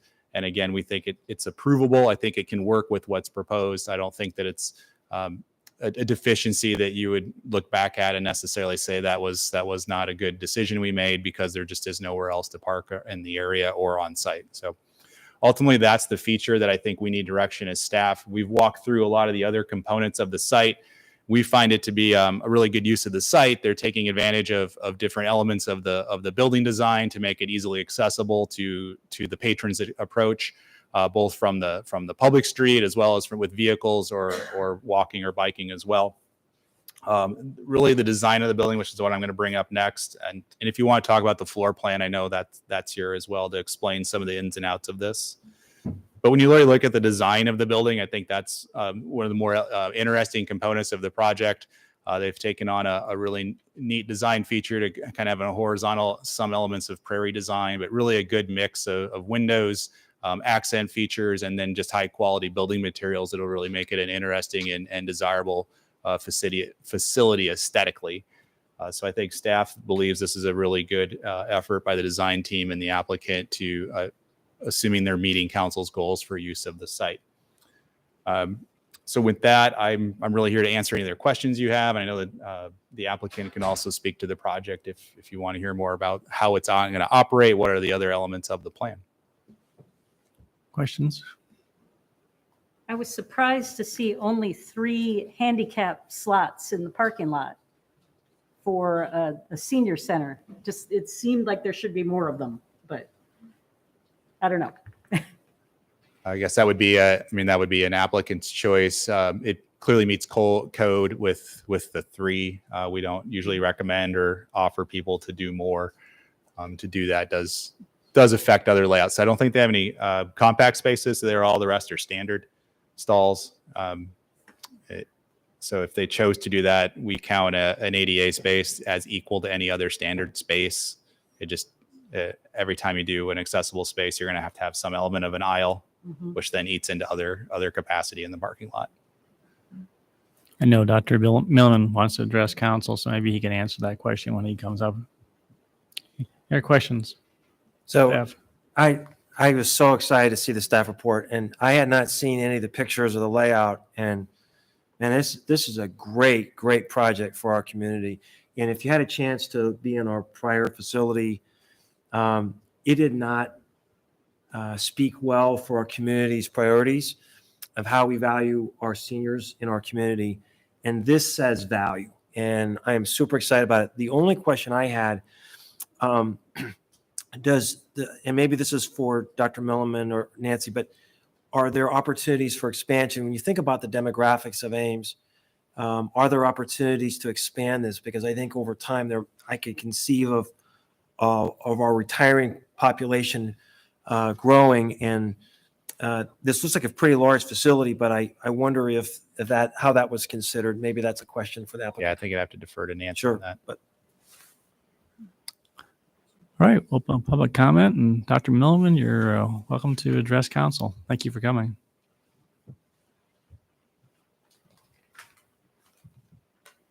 Thank you. To address your question right off, Tim, I'm Leo Mellman. I'm president of the board of the Heartland Board, Heartland Services, and I think I'm here representing my board, or our board, the citizens of Ames, and all those 60 and forward, which is our new vision for this project. Those of you who are 60 and heading forward, or those who are younger than that, moving forward to it. We're all there. I had about an hour and a half remarks to make, but I know you're busy, so I cut it down to 91 minutes, if that's okay. To answer your question, Tim, first of all, we're excited about this, to present this to you, our community, and especially our seniors. For expansion, the site is full as it is, but the new vision for seniors in that is is satellite to outreach to. Okay. We already are using some facilities at Green Hills. We might be able to extend to outlying communities around Ames. So the vision for expansion is virtual to connect with computers and visual and outreach and all that put together. So that's a quick answer to that. Very helpful. Thank you. Really, I don't want to spend 91 minutes here, but I have 3 big thank yous I'd like to say. Number one, to all the city staff, starting with the legal team, Mark, to Kelly Dykeman and the planning and zoning. This took a while to get here. I've been on the board several years. I'm understanding the process. So a thank you to all the teams on the city staff, and a thank you to the city council for listening, and I hope you approve this. To Steve Shanker, our manager, mayor, thank you. Number 2, I'd like to thank our donors. We've had many donors who have contributed to this without a big fundraising project, without a tax support by itself. Many of these will be recognized later, and many, surprisingly, or maybe not surprisingly, have chosen to remain anonymous. But without our donor support, we couldn't have the funds to do something like this. And it has been a big need. And finally, I think it's going to fit into everything I've been hearing tonight. It's close to downtown. This is an attractive building. I think we have the funds. I know we have the funds to complete it. I'd like to say thank you to my board, or our board, who works at a terrific salary of $0. They've been there for years. I've offered to double their salary and they've refused. But also to speak to the boards before this, who had this vision way before that we needed a new facility. They started the process, and I happen to be in the position I think we're going to get it done. And finally, one big thank you to my executive director, who's Nancy Carroll, who's spearheaded this, working through the whole process on behalf of the board. Sometimes I wonder what kind of pill she's taking, but whatever it is, it's contagious. So Nancy, staff, council, mayor, and managers, thank you all. And I'm here to answer any questions. We're excited about this and to be partners with the city and with our hospital, Mary Greeley. Did you have a comment to Gloria's question about the number of handicap spaces, or is that something you want to defer? I don't know anything about, in a way, maybe everybody coming to this facility will be handicapped or special. I have to appeal to Kelly and the staff, whatever is legal. We can, I think we can accommodate everything. Also, we have electric charging stations in there. We tried to address everything. And as you know, all those who come to the adult day, which is a terrific service to people, if any of you have been affected by that, they're not going to be driving. Mm-hmm. And it's a drop off. People will bring them, and there may be public transportation bringing them, circling around and leaving. All this took a lot of planning. It just doesn't happen at this meeting tonight. But I hate to bore you. Well, on behalf of City Council and the Ames residents, thank you for your vision. And this is going to be a phenomenal project in addition to our community. Like you said, it was long overdue. And I just think this is what a use of city property. Just phenomenal. So thank you, Nancy. Thank you. Thank you. Edwin. Thank you. Anybody else want to address council? All right. Close public input. So entertain a motion on resolution approving the initial building and site improvement plans for Heartland Senior Services at 205 South Walnut Avenue. So moved. Second. Thank you. Any discussion? Roll call. Aye. Aye. Aye. Aye. All right, very good. Anything else, Kelly, that we need to talk about on this item? All right, very good. Thank you very much. Thanks for coming. Moving on to item number 44, text amendment options for changes to the Campus Town Service Center zoning district clay brick facade material standards. Good evening. So we're back with another text amendment spurred by the Brothers Development at 2516 Lincoln Way. So the text amendment, CSC zoning campus town service center, the black boundary is that zoning boundary. So you can get an idea geographically what's all incorporated in that. The east boundary is Lincoln Way, just for reference. So there's some design standards in the campus town zoning district. One of those is, like we explained to you when we were here a couple weeks ago, that 50% of each facade needs to be clay brick. They're in a situation where they can't get to the east facade because of an adjacent building. So instead of bringing forward an ordinance with the wording already done, we wanted to come back before you to make sure that you're comfortable with the direction we're heading and to make sure that we're incorporating your concerns with being on that 0 lot line. And so we came up with 3 options. The first one is just to require only on those 0 lot line walls. In those instances, you can have any material on that wall, but then the rest of the building, total building square footage, has to be 50% clay brick. Now that could result, depending on the design of the building, could result in 1 or more facades not having any brick on them, clay brick on them. Option 2 is what staff's preference is at this point, and what I believe what the Plan and Zoning Commission also recommended, is to have 50% of clay brick on those facades, not in the 0 lot line situation, but in that situation where it's a 0 lot line, we will have some language that addresses the aesthetics, the color, the material. So that still provides them some flexibility with what building material type they will use, but still make sure that it is complementary to the rest of the building design and the clay brick that exists.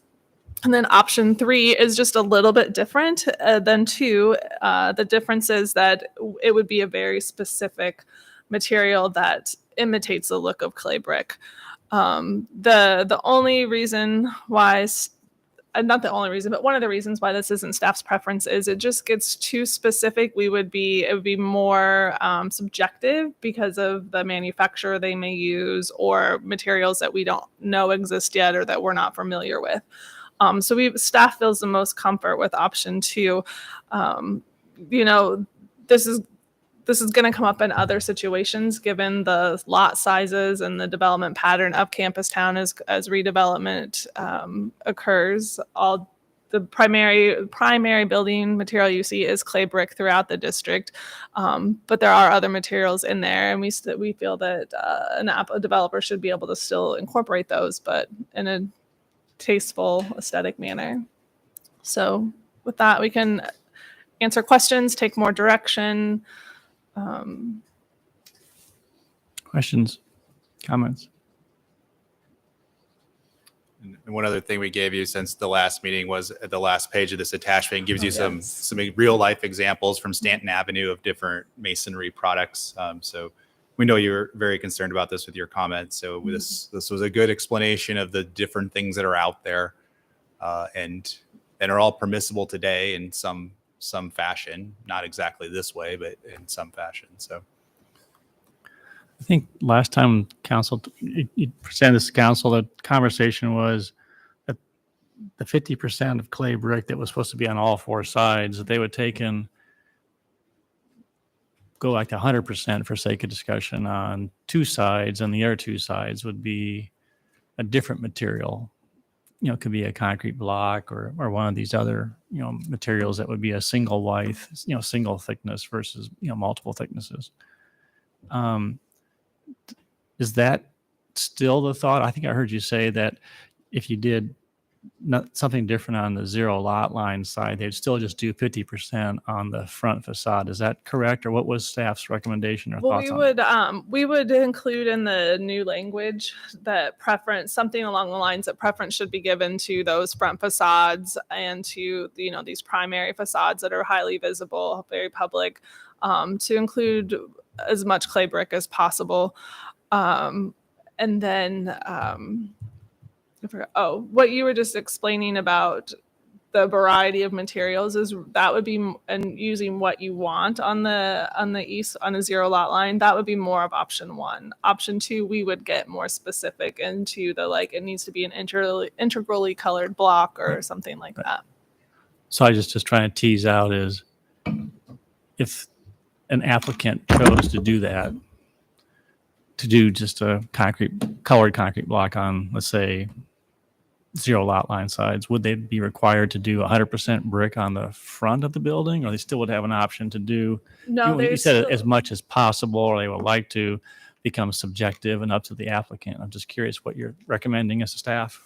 I think we were comfortable adding language that it's 50% of the whole building, but there's a priority for these highly visible front facades or again, some rear facades are visible also. So I think we were comfortable with some language that said you're going to have to put something in those areas that's probably more than 50%, but it gives them still a little bit of freedom to do a little bit different treatment if they want.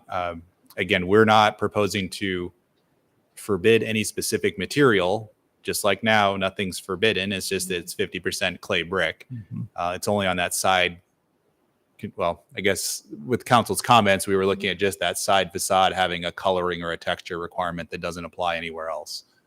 So in this picture, you have clay brick over textured CMU block. So the point is that's on the front of the building. So yeah, so you could build that exact thing today because we don't say the clay brick has to be at ground level. Right. It just has to be on the facade. So if you chose to do that again, that could be repeated. The building in the background, that's what can't be done now because that's no clay brick. That's 100% masonry block.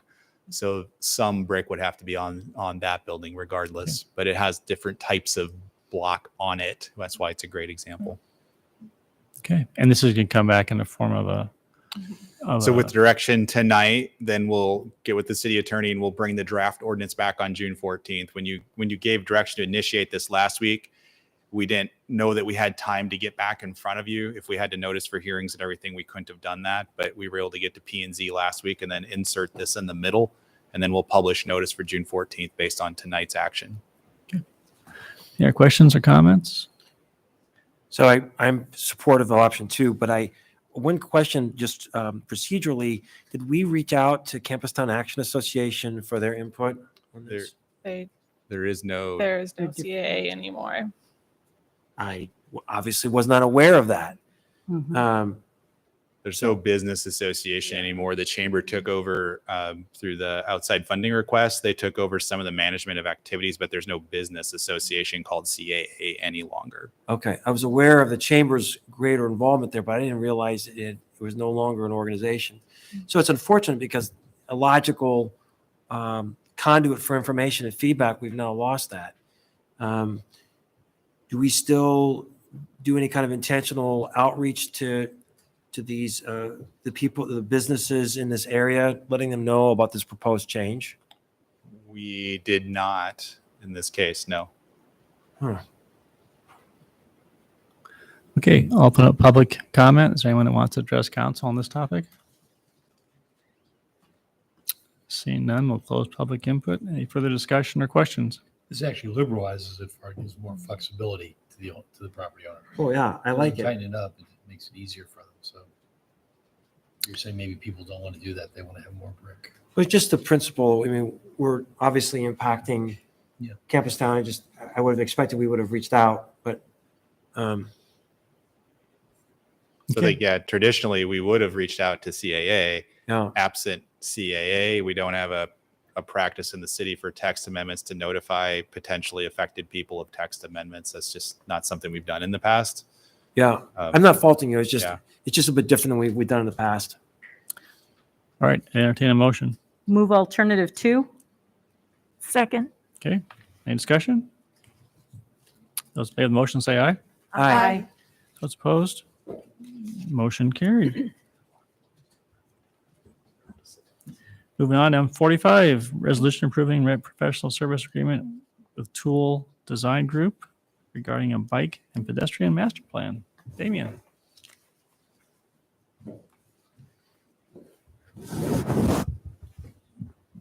Good evening, Mayor and Council. as the mayor just said, this item is for the end of the selection process for the bike and pedestrian master plan. The council action form outlines the process that we went through as staff to kind of filter down who was most qualified and then actually get to a proposal phase. The proposal that Tool Design Group is attached to this council action form. And I believe that it's my understanding that there are some questions about how that scope fits in with some of the council's desired outcomes.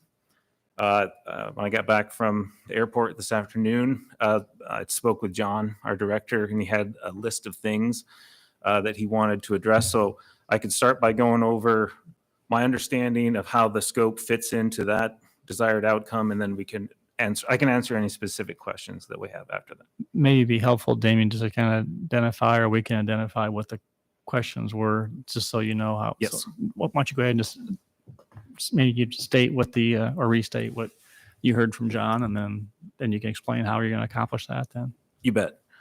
So it's my understanding that we would desire essentially a 4-step public engagement process. First, by having the consultant come before council early on in the process to kick it off, where they would be able to hear from council what vision and direction we want for the master plan.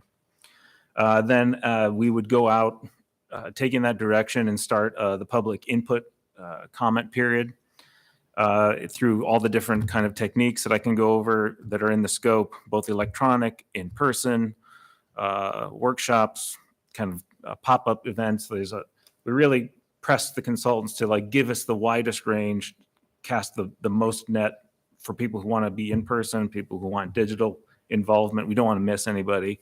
I think that was one of the things we really tried to hammer home, is that there's people who don't typically get involved in these processes, and perhaps maybe it's because of the format of the process they don't like. It doesn't fit in their schedule. They're not comfortable with it. So we want a wide range. That was a big thing. So after that effort, and you notice that was probably the largest scope item in the entire contract, is the public engagement process, that we'd come back to council for a second in-person meeting to essentially report back and go over all the public input comments. So one of the things that, and before I finish that 4-step process, one thing I would tell you is that the scope under item 2.1, which is the engagement action plan, isn't fully cooked. So you can see in there that we anticipated that we would have to sit down with the consultant. So we have a meeting actually scheduled, assuming this agreement gets approved. We have a tentative agreement to meet here on June 7th, where we can talk about what council would like to see out of this project. One of those things I would expect to come back early on is give council a schedule for these 4 different touchbacks with council. So we actually called the consultant here this afternoon and kind of made sure that it fits within the scope, fits within the budget. But also kind of expanding on that engagement item 2.1, if you have a copy of that agreement, you can see that there's bullet points that are under that. Those are the things that we listed out as staff to the consultant that we expected to see. Obviously, continuing public health concerns, we had to be able to have an engagement plan that addresses that. Interagency coordination, I know there was a concern about whether or not we were coordinating with Iowa State, the school district. We would actually include all of our MPO partners as well, so Boone, Story County, Gilbert. Obviously, they have their own jurisdictions and their own plans, but we would make sure that ours is not interfacing with them successfully. I have already spoken with Story County, for example. They are going through a trail planning effort, and they're very excited to be part of our plan as well. And then you can see where we really wanted to make sure that we had a technical group and a community stakeholder group. So when we're talking about in-person involvement by the public, by council, we'd have a wide range, a variety of ways to do that. And it also talks about that we want to be able to have, you can see like the second to the last bullet point, that we wanted a diverse audience. We wanted to make sure that was one of our goals of this plan. So getting people involved, like I said, who don't typically are involved and probably most affected by the outcomes of this plan. And then finally, using all the leveraging all the resources that we have. Then kind of the third So the third step in the process was coming back to council with a draft plan and then a final plan. So the one concern that I didn't get any pushback, by the way, from the consultant at all, as far as not meeting in the scope or meeting our budget. But the concern was that if we come back and present to council, for instance, like anytime we do any plan, and the draft plan is substantially done, that we're not sure, the consultant wasn't entirely sure if we needed to do a fourth final, like a whole nother presentation of the plan to have 4 in-person meetings, because we're only scoped for 3 in-person meetings right now. And what I would told them is one of the 2 things. When we get to the draft plan, if council, when seeing the draft plan, has significant changes such that it cannot be approved with easy conditional items, that we will need to plan for a 4th meeting. There's 2 things that we could do at that time. Obviously, we would have to report back because the scope is purposely flexible. So there could be items in other elements of the plan that need to be diverted to a 4th meeting. So we're not asking for them to do an amendment to the plan. But if we do need the budget as it stands for all the other items, and we did need to add a 4th meeting and there was additional costs, we would come back to council before that was authorized to do. But hopefully, and the reason why we're picking Tool is they have national experience. Obviously, they did our complete street plan. That's the same consulting firm that did that, so they know our community. Our hope and our desire is that draft plan is 90+% done at that point, meeting all of council and the community's expectations. So the 4th and final meeting to approve it would just be essentially perfunctory. It would be staff presenting the final plan. And then the other items that I know were of concern related to the public engagement. I think I touched on a couple of those, the ISU and the Ames Community School District. By the way, those staff members are already they know they were here at the workshop that we had. And so we work with them on a daily basis, like our staff counterparts in Iowa State, the school district, et cetera, like county and Gilbert, like I was talking about. So they're already primed and ready to be part of our technical group. So we would include them in strategizing for the public engagement to their respective stakeholder constituencies. So dealing with Iowa State, the school district, and you can see the schedule in the end of the back of the scope that we're covering both school district, both fall and spring school semesters. So the plan is not expected to come back for final approval until May of 23. So we'll have 2 full school semesters and the rest of summer to engage the public, engage a lot of the student population, and then obviously reach out to like our county and other city partners like Gilbert. And the in-person, so we would have those 3 in-person presentations to council.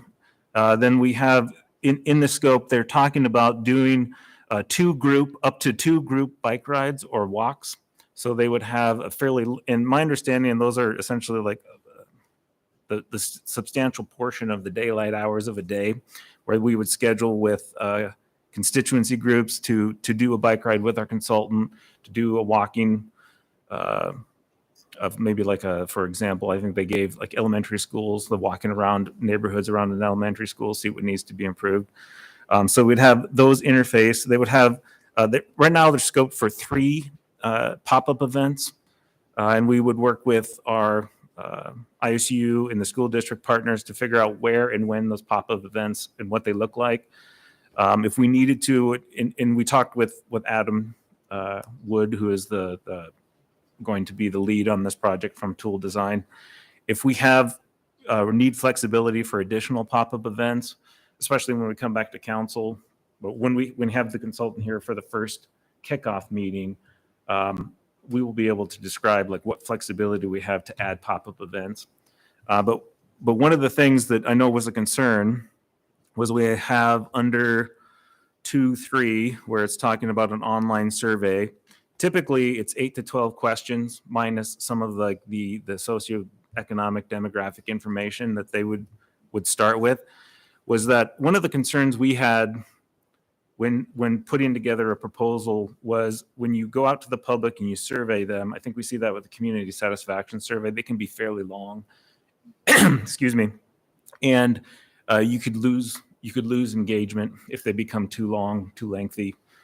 So we wanted to make it twofold. One is we wanted to make them as easily digestible public input process as possible. So they broke it up into kind of a small form survey and then what they're calling short polls, which would be essentially smaller surveys to augment the feedback from the public to the consultant along the process. And what that also does for us was one of the things we asked of the consultant was, how do we keep excitement up for the duration of the project?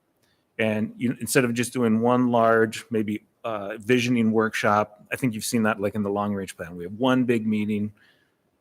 Hey, if you have anything you want to say about the plan, show up to the library, for instance, and you get your one night to say your piece and help us understand how we should plan for the future.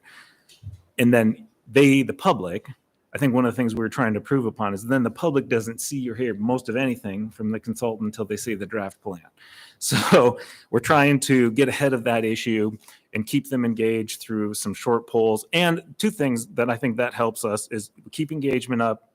And then some of those community members that don't typically participate, instead of having just one shot at public feedback and we don't know whether we got it, we covered the net was cast as wide as it needs to be. We can redirect, we can re-strategize with these additional polls because they're going to be keeping track wherever they can, both of like who is participating and what part of the town they're participating. So like we want to ask people like what part of the town do you live, where do you travel, so that we make sure that we're not just getting one part of the community, we're getting everybody. And I think that obviously there's a lot of, like I was talking about earlier, I think the theme that I wanted to convey was that we will have for sure at least 3 major in-person meetings with council. We'll have several in-public events where people can participate, and a lot of digital ones. But we will have flexibility if we find that one of these, for instance, after the public input process, maybe the second meeting, the council isn't hearing that there's enough feedback, we could go to the consultant and say, look at our remaining scope, let's adjust it, make sure that we're getting people involved. So those were the concerns that I heard to date, and hopefully I've addressed them. And I think, again, that the consultant wasn't asking for any kind of change order or change. They're happy to approve the scope as it is, if that addresses council's concerns. Thanks, Damien. Good summary. Questions? So, Damon, I am super excited about this as a tool. You've done a marvelous job laying out the incredibly extensive outreach efforts. I mean, this is amazing, and thanks for that. Could you just say something about, I mean, you spent so much of your energy trying to create this amazing transportation system here in Ames, and you are personally very vested and committed into our bike trail system, and I really appreciate that. This is not a box you're checking. This is a passion. Could you just give a couple sentences on what you see this plan being in terms of a tool for you? How is your work going to be different with this master plan? Yeah, absolutely. Obviously, I talked a lot about the public engagement process, but the other pieces of the plan are one of the things they're going to be doing is putting together a modern design guide for how we make multimodal cross sections. So our right of ways, how do we kind of chop them up and make sure that they have the appropriate infrastructure for all modes. So obviously it's a bike and pedestrian master plan, but it's really focusing on those 2 modes, like non-motorized modes. How do they fit in with our overall transportation system? Because they can't be treated like a vehicle. They can't be treated like freight. They have to have, I mean, they're unique modes of travel. They need to have their own plan. But from my perspective, it's just adding to the toolbox of multimodal design and standards that we have for the city. So one of the things that they do is they create what is like essentially a design topology. So they look similar to the way the complete street plan, it breaks down by land use, by street type. It would expand upon that and say that in certain corridors, You would have certain types of bike facilities of preferred size, of minimum size. You would have the same kind of thing for bikes. I'm sorry, for from walking perspective. And it also looks at one of the things that I think we don't have that they bring a good national perspective is like the idea of how do you address, so you hear the term vulnerable users. Like we need to protect vulnerable users. And obviously the interaction with other modes, we want them to be safe, but we want them to also be, we want to be enjoyable. So it's not just a pure safety, like there is an enjoyment. There is, a lot of times perception is almost as strong as you can imagine as fact would be, as far as data for like crash statistics don't really move people as much as having a well-designed corridor as far as encouraging people to walk and bike. But one of the things that I think early on we talked about, like how does this change my work, is that when you looked at the workshop, well, the MPO plan, the long range plan, didn't meld well with our comp plan, with our growth. It doesn't say, like, our long range plan isn't necessarily binding as far as new development and new growth. So obviously this plan will address how do we retrofit our existing right of ways to make them more multimodal, to more accessibility to walking and biking. I think for obviously the climate plan will have a lot to say about what kind of goals, how we want to encourage walking and biking, but how do we get ahead of it? So one of the things that when we do new subdivisions, it'll, for instance, say like you need to be in coordination with the long range plan, and you might only think the only thing you might get for a new subdivision is like one trail connection, like trail connection from point A to point B. Well, that's not really good. Well, we need a more diverse. So when they talk about a typology, it's a hierarchy of going from arterials down to collectors down to locals. At every level, what is the desired right of way cross section in the multimodal, so that there isn't any missing pieces. So I think one of the things that I'm most excited about, not only retrofitting existing right of ways, but when we get new subdivisions and new growth areas, that we would have a new set, kind of a new eyes on what that right of way should look like, so that we can get ahead of any kind of the issues we're dealing with, more legacy design issues. And that was a really helpful answer. I have one more question. So we have some problem areas in terms of our bike infrastructure in the community. South Duff is really, really hard. And lots of people have tried to think about ways to make that better. Lincoln Way, there's parts of Lincoln Way that are just not a good place for bikes.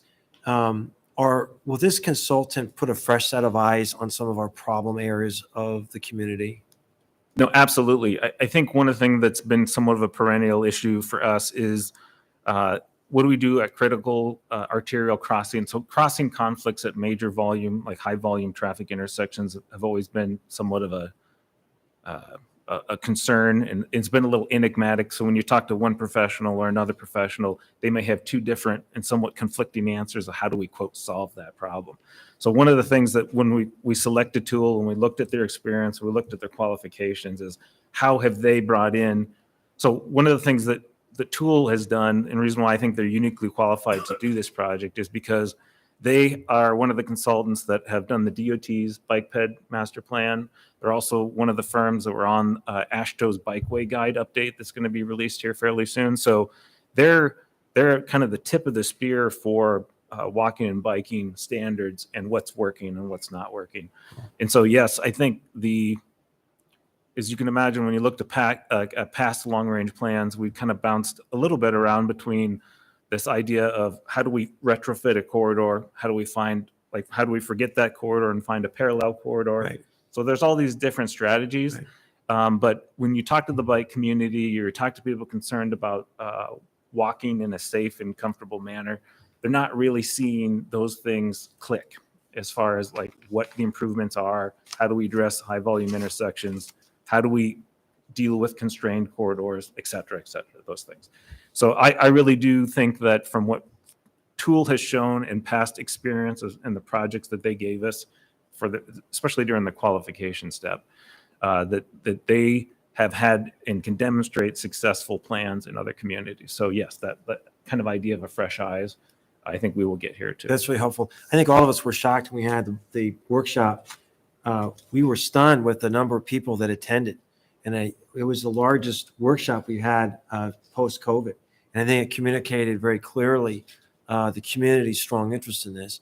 I know that the Ames Bicycle Coalition's numbers are down right now. I hope that perhaps this project will be a good catalyst for their own efforts to organize and be vital members and partners in this. Thanks for your comments on this.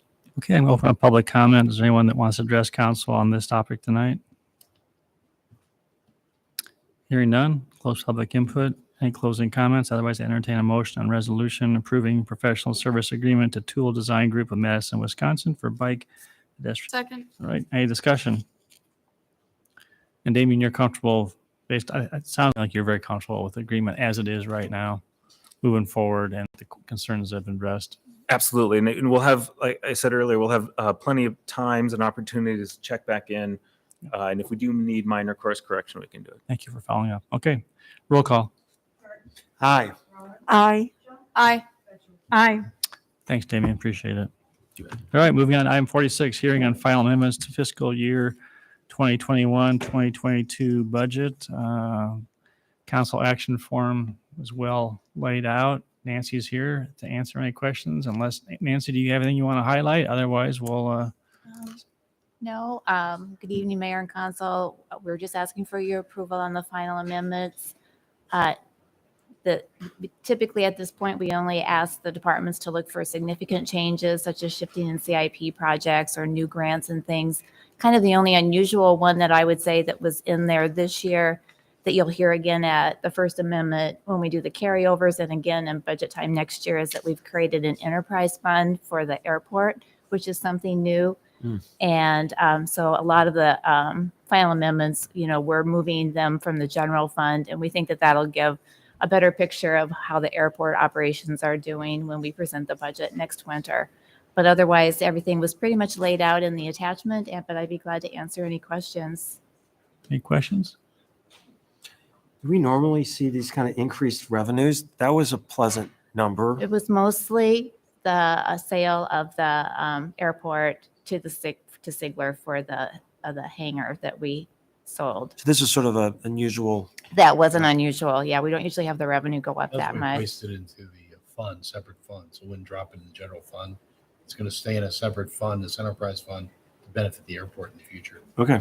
Yeah, that was kind of what precipitated the decision to create the enterprise fund, and they'll be able to collect interest on that going forward. The airport traditionally, hasn't had a large balance to earn interest, but now with the sale of that property, it does for the first time. That's great.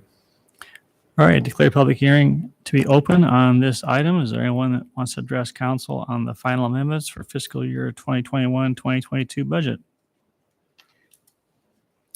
Seeing none, declare public hearing to be closed. Entertain a motion on resolution amending current budget for fiscal year ending June 30, 2022. So moved. Second. All right, move seconded. Is there any discussion? All right, roll call. Aye. Aye. Aye. Aye. Thank you, Nancy. Thank Appreciate you. it going. All right, moving on to item number 47, hearing on voluntary annexation of property located at 2219 and 2121 State Avenue. Any questions for staff on this particular item? Kelly's waiting anxiously for your questions. All right, declare a public hearing on this item to be open. Is anyone in the audience who wants to address council on this topic? Seeing none, declare a public hearing to be closed. Entertain motion on resolution approving voluntary annexation. So moved. Second. Thank you. Roll call. Aye. Aye. Aye. Aye. Very good. Thank you very much. Moving on to item 48, hearing on zoning text amendment to remove the Campus Town Service Center zoning district mid-block 20-foot setback standard along Lincoln Way. Any questions for staff on this item? Declare the public hearing to be open on this item. Does anyone who wants to address council on this topic?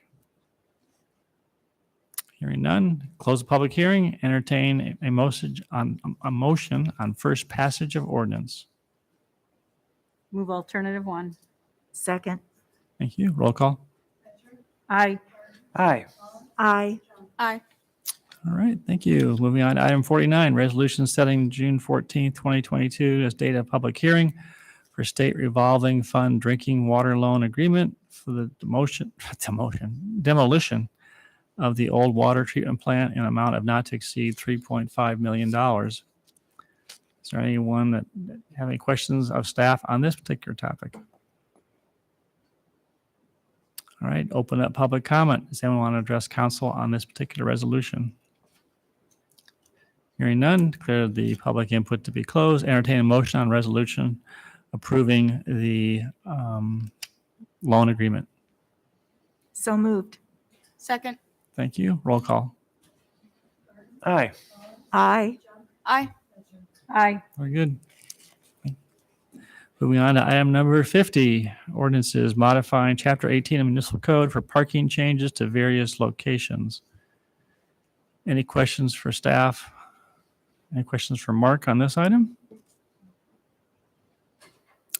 All right, I'll declare the public comment to be open. Anyone want to address council on this modification to this ordinance? Hearing none, close public input. Entertain motion on first passage of ordinance. Move on first. Thank you. Is there a second? Move second. Thank you. Roll call. Aye. Aye. Aye. Aye. Thank you. All right, item 51, entertain motion on second passage of ordinance rezoning 2105 Dayton Avenue from A agricultural to GI general industrial. Move on second. Second. Thank you. Roll call. Aye. Aye. Aye. Aye. All right. Item 52, 802 Delaware Avenue, entertain a motion on resolution approving zoning agreement. Move resolution. Second. Any questions for staff on this item? That's right. All right, roll call. Aye. Aye. Aye. Aye. Thank you. And I entertain a motion on third passage and adoption of ordinance number 4463, rezoning with master plan property located at 802 Delaware Avenue from RL residential low density to RM residential medium density. Move on third. Second. Thank you. Roll call. Aye. Aye. Aye. Aye.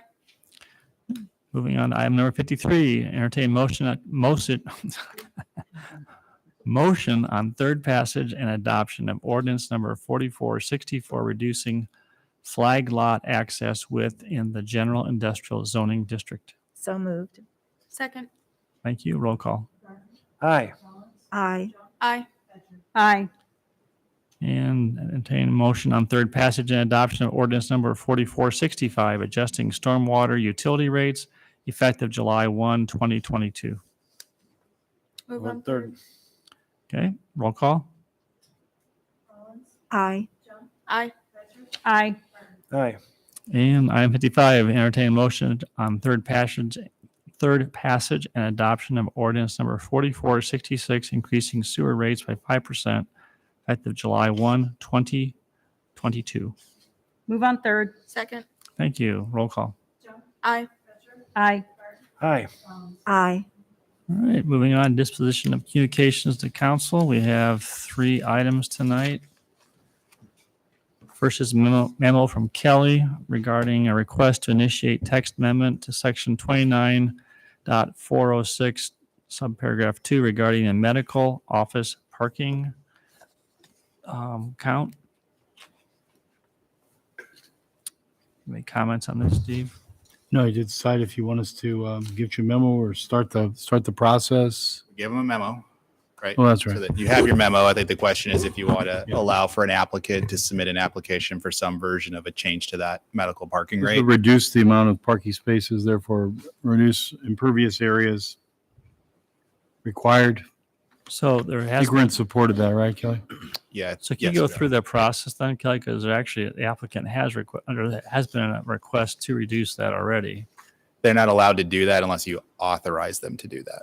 Okay. So if the action tonight was to allow for the applicant to submit the request, they'd file that application with us consistent with whatever direction you've given.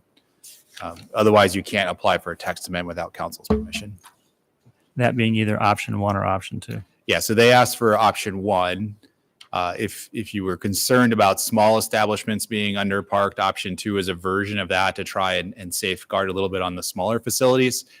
If that's what you directed, that's what the applicant would have to apply for. That would still work for them. Either one works for the Mary Greeley request.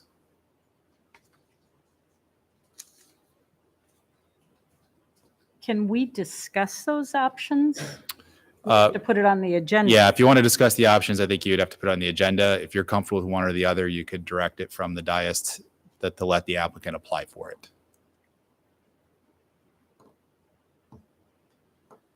Is there a Seems like preference? sort of a decision. It's sort of hard to make on the fly without a discussion. I'm Sure. leaning towards option one, but I'd like to hear other council members' thoughts. All right, so I'll put it on motion, move to put it on a future agenda. I move that we place this item on a future agenda. Second. Second, all right. Those in favor of the motion, say aye. Aye. Any opposed? Motion carried. All right. Second is an email from Michael Norton, Iowa State University General Counsel and Chief Risk Officer regarding a request to initiate text amendment regarding trustee appointment to the transit agency. And council, may I just, options include asking for a memo from staff on this item.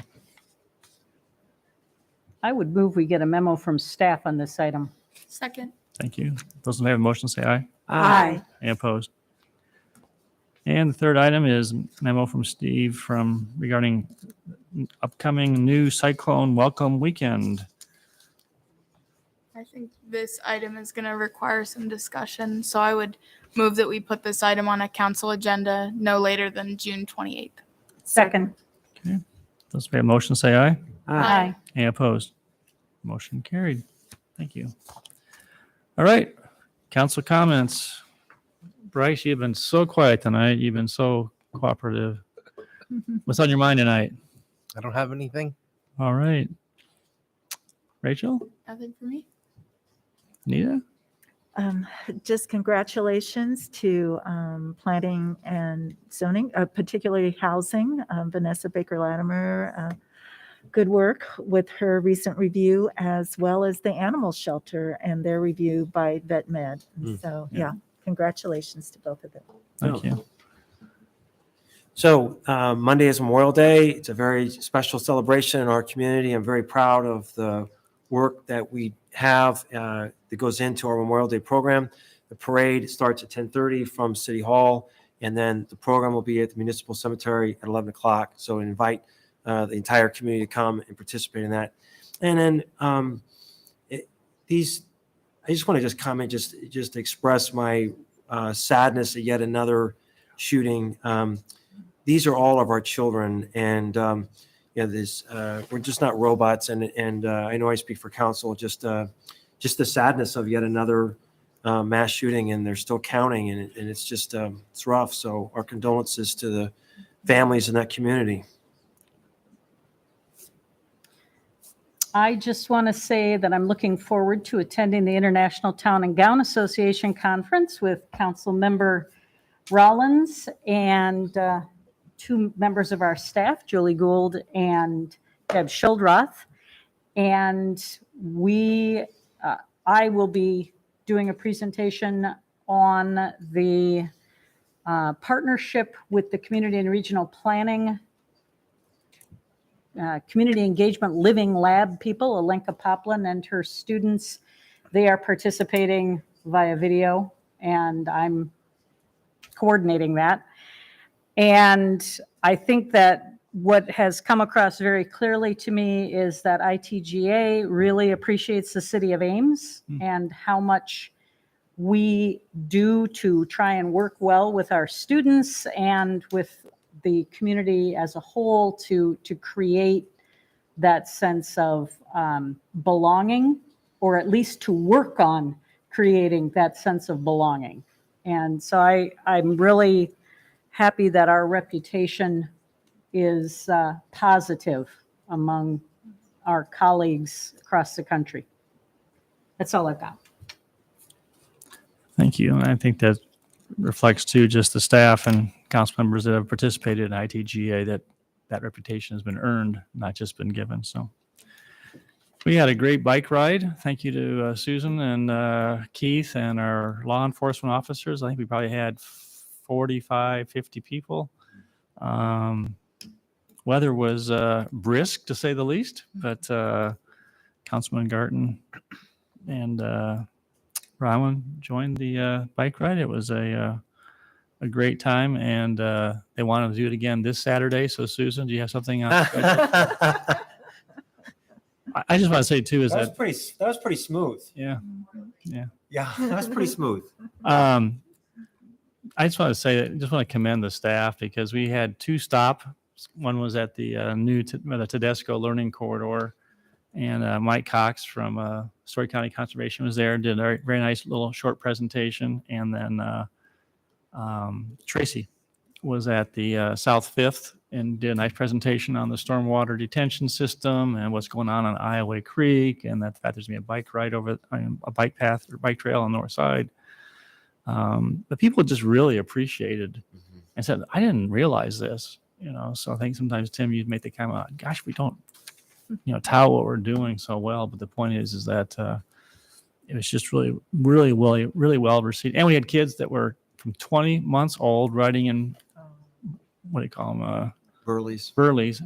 Say Burka, but that's not right. And up to, 60 forward people, including me.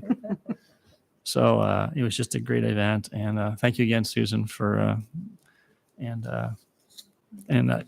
all I can say is that there's one police officer who rides a bike, and I definitely will not challenge him to a race because he can smoke us. So anyway, all right. I entertain a motion to adjourn.